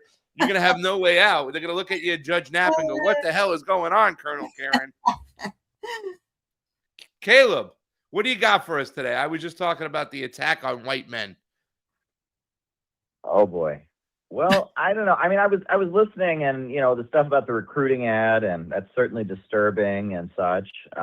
But when I heard about the Good Samaritan, I mean, people need a community now more than anything. They need to be part of a group of people that are working against this. People feel so powerless in the face of all of this, and they see, we voted for Trump. A lot of us did, hoping that he would end the wars, and we got even more wars. And, Obama and the Democrats have let us down so many times. And I think people want to get involved in doing something, and they want to get involved in activism. And I think that more than anything now, we need a movement. We need people to be in the streets, and we need people to have some kind of efforts that they can be involved in to try and change things. And that community is a really, really important part of that. That's kind of the first thing that comes to my mind as I was listening to the conversation. Karen, do you want to respond to that? Because I'm gonna push back on my good friend Caleb in a second, but I'll let you go first. Yeah, no, I mean, I agree. I mean, community is important. And that community, I think, needs to start at home. And we also have the blessing of the internet. So we also have, our virtual communities, which are global and national and issue oriented. But yeah, community is important. We have to feel that we belong to something and that something belongs to us. And that is what gets people on the street, honestly. I mean, if you look at the Albanian street marches that really shut down, not completely, but I would say 80%, they have stopped that Jared Kushner, Ivanka Trump acquisition of that Flamingo Island in Albania. Yes. For now, anyway. But it's back in. It's back in. It's in style to walk barefoot up a mountain. Just to let you know. Go ahead. Oh yes, yeah. There you go. Yeah. But you know the Albanians. They're not wealthy people, so there obviously is a target for their rage. These wealthy people that come in and take charge and bribe our government officials and do things. But it's also a sense that the flamingos and the water system and the marshes and all the stuff associated with this island is ours. The sense that it was ours. And when you have a feeling that we're in this together and we have something, someone's trying to take it from us, whether it's our peace or our community or our heritage or whatever it is, that gets people out on the streets. And it's not always good. If you're worried about your heritage and your heritage is Nazi, then you want to get out on the street and march like a Nazi. Well, it's free speech. That is free speech. But that's not going to be globally popular or nationally popular. But if you have community that has shared values and you have people that you trust and feel safe with, you can get on the street. You will get out there. And we don't really have that. They do everything they can to kill that in this country. They have, and I think they've done that globally against us, and that's a lot what you see with people like Fidel Castro warning his people like you don't want to be them. They're plugging these people into the fucking matrix. Consumerism is getting them bad. We're going to be different types of people. Caleb, some of my friends, including Gerard Michaels, would always call me a commie. And I'm like, how the fuck you calling me a commie? I'm more of a collectivist. I believe in collectivism. If you call me a socialist, I'd say, yeah, but I don't want to subscribe to anything, that is so set in stone. I want to have some wiggle room there. I just want to be able to say, I think that, I don't know if it's an absurd comment when I say nobody on this planet should go without food. Nobody on this planet should go without shelter. We have enough to fucking handle that. We should at least find a way that we can handle that. But the whole capitalist system, right? It's plugged in to make sure that there are poor and there are rich. How do you square that circle when people go, Caleb, you're a communist. I like what you're preaching, but you're too much of an ideologue. How do you push back against that, Caleb? Because I've broke bread with you in Mexico City and Nicaragua, and I've been out in the streets with you, and I see what you're all about. And I don't think it's too overbearing and crazy. I think it's more logical, a lot of the things you talk about at CPI. Please give a little insight to that. Well, I've tried to stop using that label of socialist or communist because in America, if you use those words, it immediately turns into a conversation about making everyone equal. That's what people think those words mean.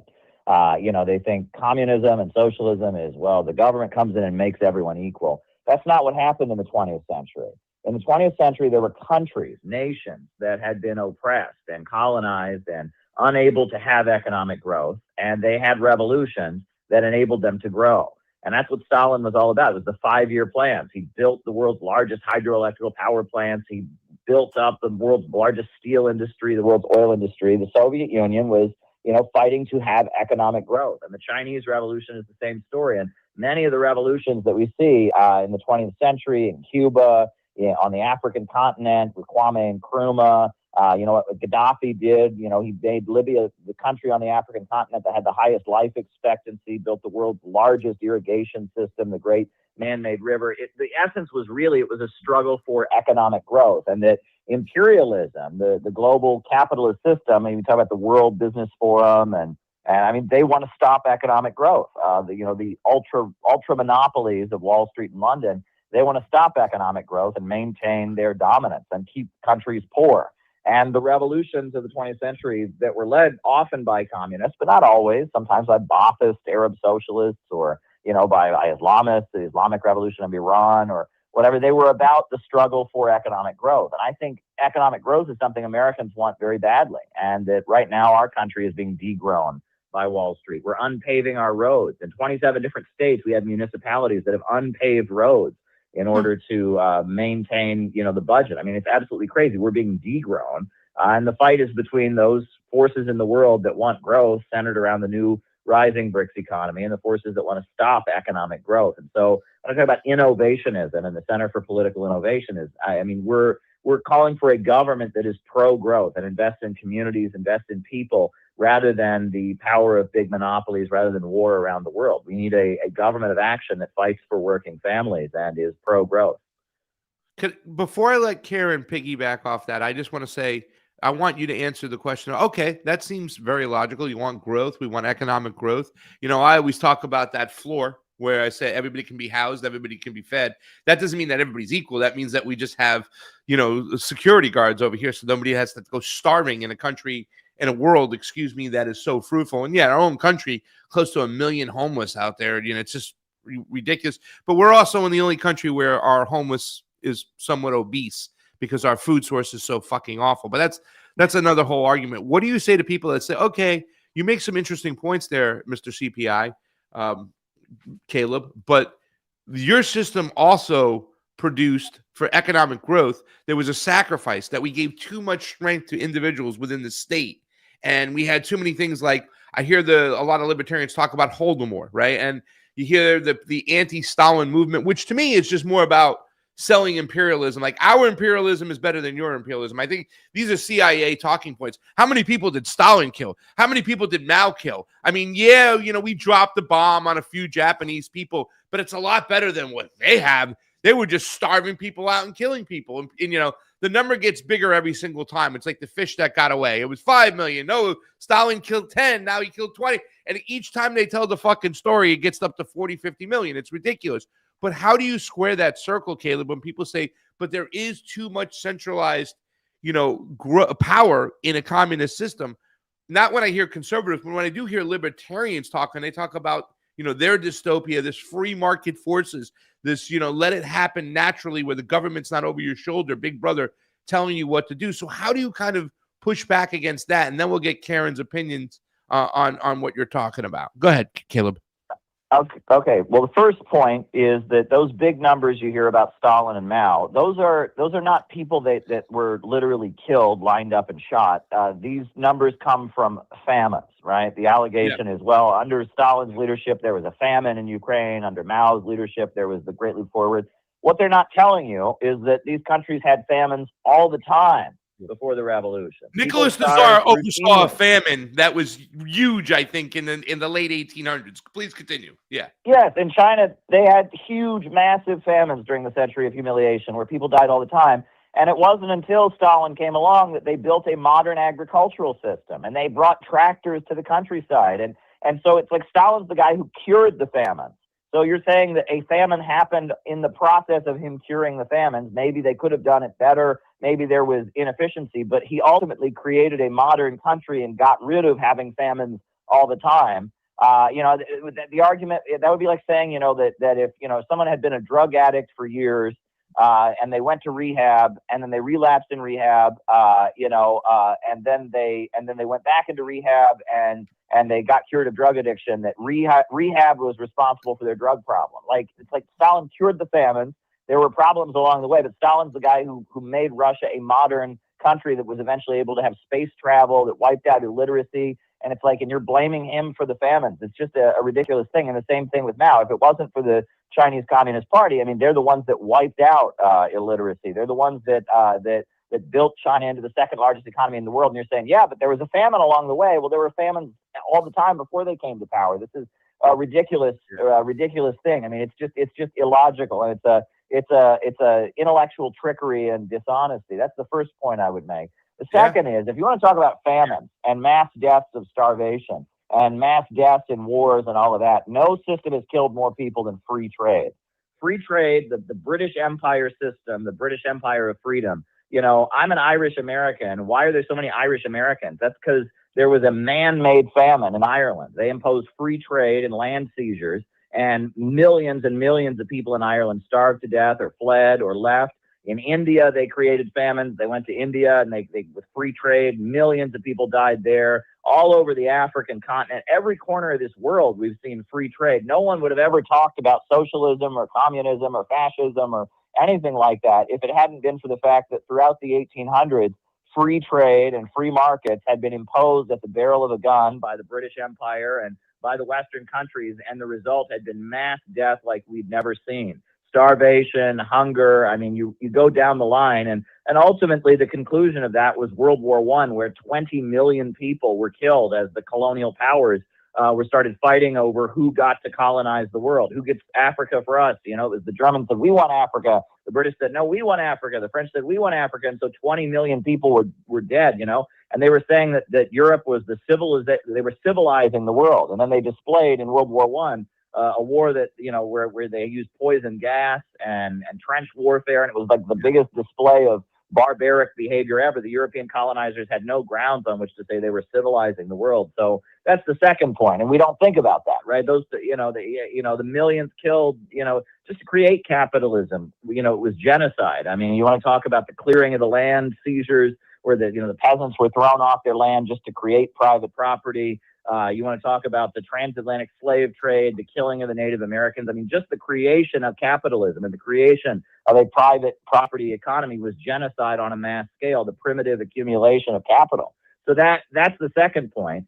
And then the third point I would make is that the Soviet system, the Soviet Union's model, where everything is run by the state, that's very effective at getting countries over that first hurdle. That builds the power plants, it paves the roads, it builds a modern education system. But yes, in the 20th century, we have learned that you need the market, right? And that, China, for the first, couple decades, they did have that system where everything was state-run. But they realized after a while, you need the market. And the reason the Soviet Union fell is they couldn't adjust. They wanted to adjust to have more of a market system, but they had become so rigid over the course of the fact that they were, fighting for their lives in the Second World War and barricaded and all of that. When they tried to adjust and reform in the late 1980s, it led to the whole system coming apart. But if you go to any communist country in our time, you go to Vietnam, you go to China, you go to even North Korea, Laos, these countries want to be more like the Chinese model. They want to have private hotels. They want to have private restaurants and businesses. And that there's an understanding that, yes, you should have the economy controlled overall for the good of the population, but you need people to vote with their dollars for things that make life fun, like, children's toys and clothing and such, right? And when it comes to consumer goods, when it comes to, hospitality, things like that, the market has its role, certainly. And I see 21st century socialism, Nicaragua, you and I think we've been to Nicaragua, we've seen there, that's a socialist country. It's got amazing paved roads, and they've electrified the whole country and wiped out illiteracy and all that. But there's a vibrant market sector where people can then start their own business. And in fact, the strength is the state that is pro-growth is investing and creating a kind of a socialist middle class that can build. Can I say something? So that's the model of with Nicaragua? With Nicaragua too, and I've been able to witness this. All their socialist infrastructure projects have created new markets. Because now people can move shit around the country, whatnot. And we've seen this because I do think there is something beautiful about a guy who is in San Juan del Sur who now can load up his coolers with a bunch of fish and drive it on a new highway made from the state and get that to other parts of the country and sell stuff and create his own business and make his own way. I think there's something beautiful about that combination of both. Please continue, Caleb, and then we'll hand it over to Colonel. Yeah, and that's why, again, I want to talk about a pro-growth government, because that's what they have.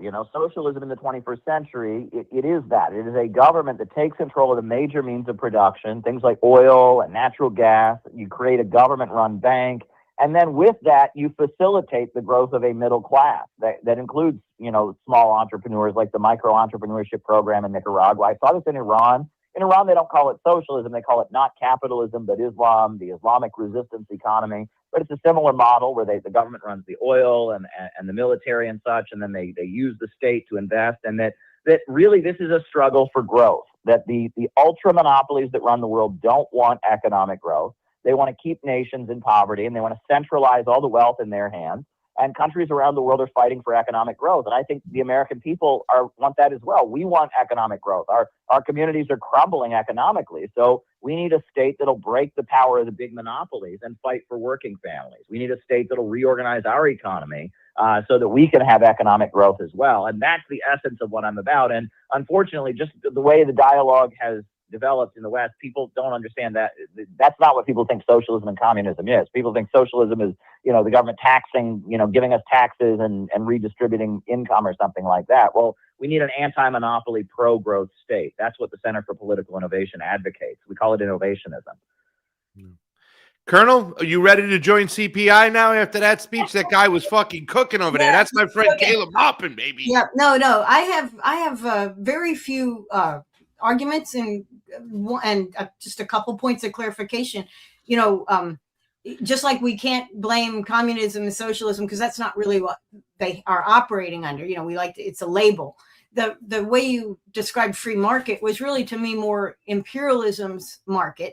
And you said it yourself. It's when these overseas markets, the empire would go over there and provide or mandate a free market at the point of a gun. That's not a free market, okay? And that's Yeah. We should not call it a free market. We should call it what it is. It's imperialism.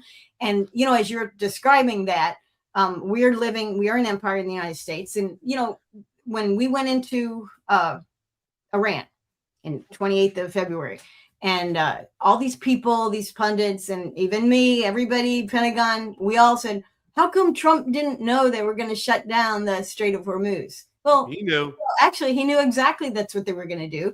And he was prepared with his bullet point, which was, we don't need the oil.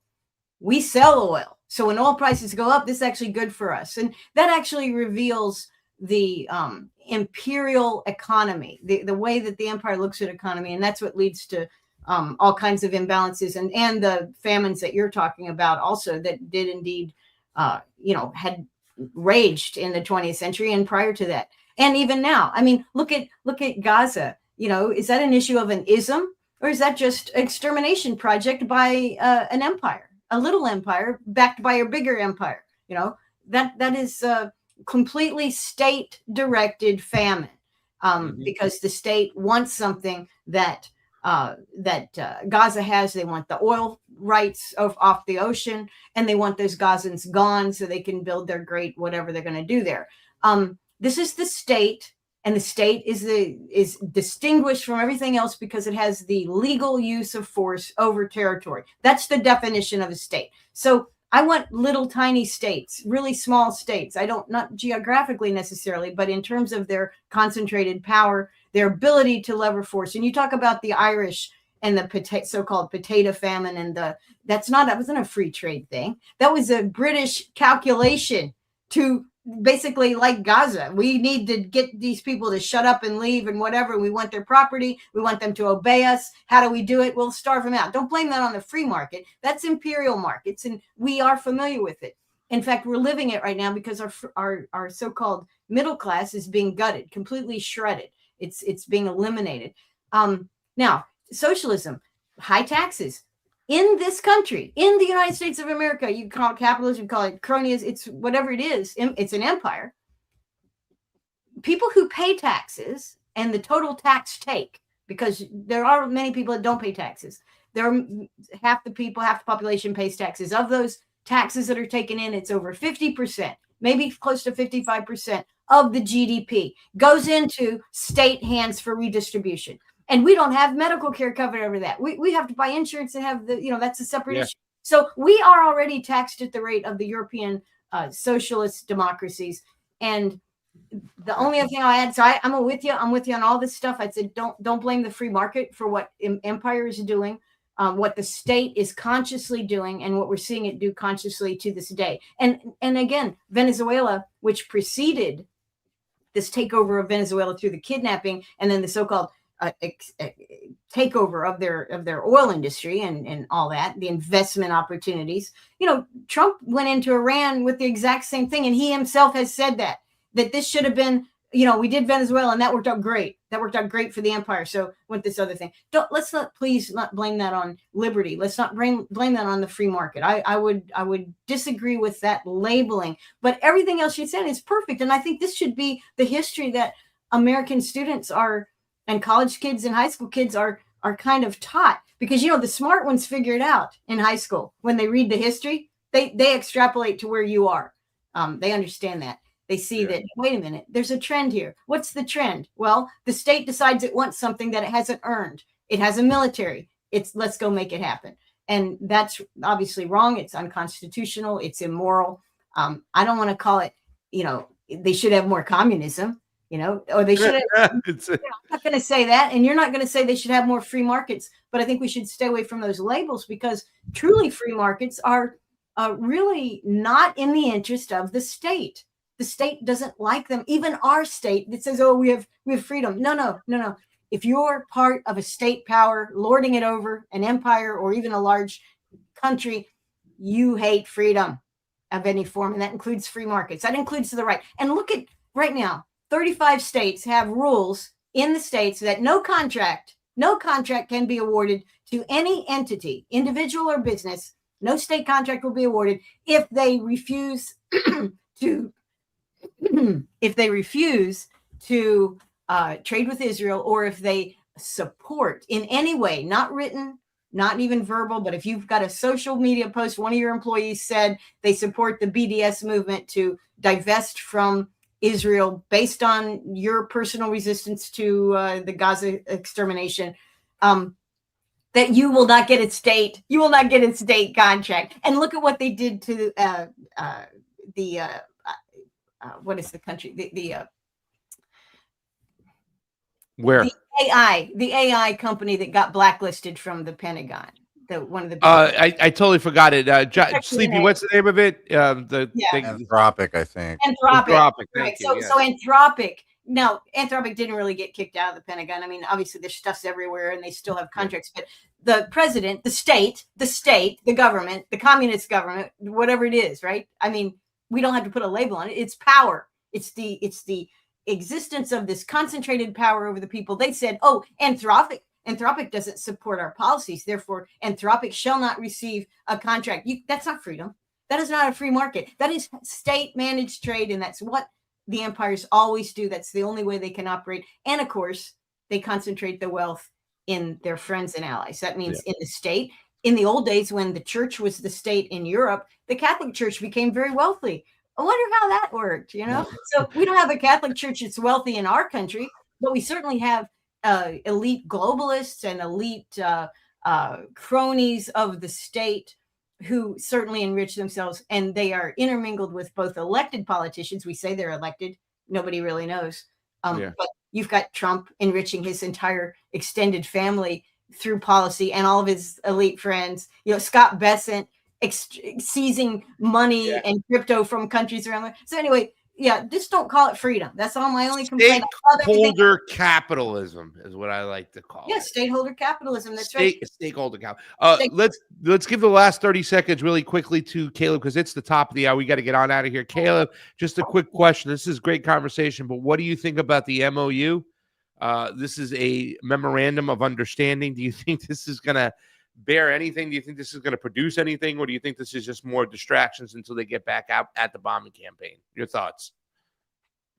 I find the whole situation very, very hard to fathom. I really doubt there's ever going to be like a real agreement that the Trump administration and the Islamic Republic of Iran are going to fully agree on. But we can only hope. I mean, this war has been devastating for the global economy. It's made lots of money for the big monopolies, though. I mean, they've enriched themselves. But yeah, I hope that the war is ending, and I hope that they proceed. I hope Iran gets some compensation for what was done to their country, and that they can help rebuild. And I look at the situation with a lot of skepticism. The idea that Israel's going to stop attacking Lebanon, they've already kind of made clear they're not going to do that. This $300 billion Iran is supposed to get, or they're not, or what's going on there. So much is really, really unclear about the whole thing. I have my doubts. All I know is that you should get an Iranian jersey for soccer too, as well. And let's root for Iran. They were rooting for them in LA. Guys, gone on over to there's links there that Gabriel Freedom has put inside the chat. They've been censoring and demonetizing CPI out there. He must be hitting some notes. When he has the conversations like this, they're going to censor him and shut him down. The first thing the state does is try to kneecap you, take away your money. They're attacking CPI. I believe it's through GoFundMe. I had the same thing kind of similar to Give, Send, Go. But go on over to CPI. Take a look at what Caleb's doing. He writes a lot of books out there. And so he's got a lot of information. I really think it's always level-headed. And it really is. His message is modernized for you to take a look at it and see what he's talking about today. Great points today, Caleb. Thanks for coming on.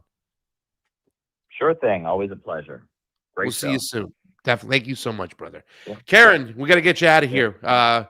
Any final words today? I mean, that was a very interesting phone call. I think what he said, he hit it on the nose, right? The way we look at things, because, a lot of these wars that are fought, they are, marketed to us as this is a fight for our for freedom, for our freedom and liberties, the way we do things. Capitalism represents that. They want to push us to a socialist, communist, evil dictatorship that's going to be state-controlled, where they'll be spying on you 24/7. That's not what it sounded like what Caleb was talking. And he did point out some things we've been talking a lot. This whole kind of argument that the Bolshevik Revolution was about Jews killing Christians is such a fucking lie. It really was. It was a peasant uprising, and we see it because it was a monarchy, a state that was overbearing and into too much control. Give us your final words for the day, Karen, please. I'm sorry. I mean, we're, history, they say it doesn't repeat, but it rhymes. And we have many historical examples of people in bad situations getting better. We have wars starting, but we also have wars ending. And we have ways that we can learn, even in our recent past, in the 20th century, how to help make peace and how to screw it up. So we know some of the pitfalls. And, we have to kind of be, I think you have to be a little bit positive and definitely never stop learning, because we are on a path. Nothing is static. Nothing is the way it's going to be forever. There's change coming. And we're right now, because of the Iran war and because of the way Iran has done things, the way they have withstood our empire in a time when our empire was already collapsing. This means major changes happening, and with major changes, major opportunities. So it's important for people to think through these things and become aware. Don't just tune it out. It's not just the world, it's our lives, it's our communities that are all impacted. So it's a fun time. It's a fun time. I do hope the MOU gets us through and gets us some, and I'm very curious to see how it works, but I'm optimistic. I'm going to choose to be optimistic. Well, I'm optimistic, and this was a show that was built on optimism today. We had some great callers, some great conversations. It was a lot of fun. Karen Kowalkowski, thank you so much. You can go catch her on Judge Knapp. You can go check out her Twitter. All her writings are there. She usually pounds out a lot of articles. Once a week, she's usually putting some stuff out there. Some interesting points of views. Thank you so much. And tomorrow you're going to be on Kyle Anzalone filling in for him, I heard. Oh, yeah, that's right. I think we have Dennis Fritz, who is great. He was a senior enlisted advisor at the Air Force. He's fantastic. He is. I love he's that really guy. good, and he's going to be great fun. That show's going to go by quick because he and I love to talk, but he's got so many things to share, and very passionate guy too. Well, Kyle Anzalone won't be with us tomorrow because he is on assignment. We'll have Tatiana Moroz, who is a libertarian singer-songwriter. I call her the Polish Lisa Loeb. Do we have one more caller already, or did that hang up? No, that was hang up. I know Tatiana. She's great. Is she going to sing for you too? She's going to do. I don't know if she'll sing for us, but she gets very frustrated when I talk about socialism. She doesn't like socialism, so. Libertarian. I don't want to hear your socialist ideas. I'm like, you libertarians and your capitalist free market dystopia. For me, I always say, libertarians, their economic plan is like having a football game with no referees. It's not going to work itself out. Somebody's got to be over there. You need some regulations, but. I think libertarians are misunderstood. We need more honest people. Yeah. Well, the thing is I think that libertarians are misunderstood because a lot of people feel who aren't libertarians is that they just want to remove the overlooking of government so they can enrich themselves. No, they understand, or they feel that government is the evil that exists there, and they're the ones who form monopolies and game the system, that if you remove them, there'll be this natural progression through competition and free market forces. I don't necessarily think it's going to work, but I understand them. And I do appreciate what they have to say. I do love what they have to say as far as the state. What's that? I said, I like the idea. I don't like the state. I mean, they have not improved my life in 45 years. Nope. And they're going to keep not improving your life. Yeah. Yeah. But I think the libertarians hit it on the nose as far as the Ron Paul, the non-violent interventionist, right? Like he's, the non-violent policy. What do they call it? Non-aggression. Non-aggression policy. It's important. Protection of your civil liberties. Libertarians highlight that more than anything. I hate when some of them bash on me because I say I want some universal health care system, which once again, I don't know how that would come about, but I don't want people going bankrupt for medical bills, and I don't want people going without medications that they do need. We do have a sick care system, not a health care system. I don't want anybody to be mandated to take a shot to keep that sick care system. But at the very end of the day, I think it's a shitty universal sick care system is better than no sick care system at all. these are discussions that need to be had before we figure it out. Karen, thank you for joining us today. Thank you for having me. It's been fun. Thank you very Have much. fun tomorrow there on Kyle Angelone's show. We'll come watch. I'll be watching. We'll be watching. All right, guys, let's cue the music. You have a great day, Karen. Look, as we wrap up today's show, by the way, thank you to Snorky. That's pretty loud. That's pretty loud. Thank you. It doesn't. No, it was on 15 and it went up to it wasn't registered. I know. Thank you to Snorky for the super chat, by the way. Can we put that up real quick? Snorky left the super I haven't chat. started. Karen's still here? Oh, there you go. Now Karen's down. Where's Snorky? Hey, my Rumble died. My Rumble's still alive. 27 people hanging out on the Rumble, 26 people hanging out on the YouTubes. We're getting over 50 people a day now, so it's kind of cool. But let's wrap up the show. As we wrap up today's show, let's take a moment to reflect on the importance of diversity of thought and the peace we can cultivate with our neighbors. And in a world that often feels divided, it's our differences that can actually bring us together. Every unique perspective, every story shared enriches our collective experience and fosters understanding. Remember, it's okay to disagree. It's how we handle those disagreements that truly matters. Let's embrace dialogue over debate, compassion over conflict. When we listen to one another, we open the door to meaningful relationships. By engaging with our diverse communities, we can find common ground and build bridges that promote peace. So I encourage you to reach out to someone with a different viewpoint. Share a meal, have a conversation, or simply listen. Let's create a ripple effect of kindness and understanding in our neighborhoods and beyond, because sometimes conflict can often bring resolution. Hey, thanks for tuning in today. Remember, together we can celebrate our diversity and pave the way for a more brighter, more peaceful future. So until next time, keep the dialogue flowing and the peace growing. For Sleepy J, Gabrielle Freedom on the ones and twos, Karen Kwiatkowski, I want to thank Caleb Choozy from New Jersey, Fred Edward, everybody else who called in today. Charles from the Bronx yesterday made a great call. I was hoping that he called in today. Come back tomorrow, Charles. Remember, guys, you can call in anytime you want. This is all about you guys and having the conversations that we need to have, not the conversations that the state tells us to have. So until tomorrow, today at 4 o'clock at WBAI, Drive Time will be on the radios in New York. Until next time, I love you all. I'll see you tomorrow, and peace.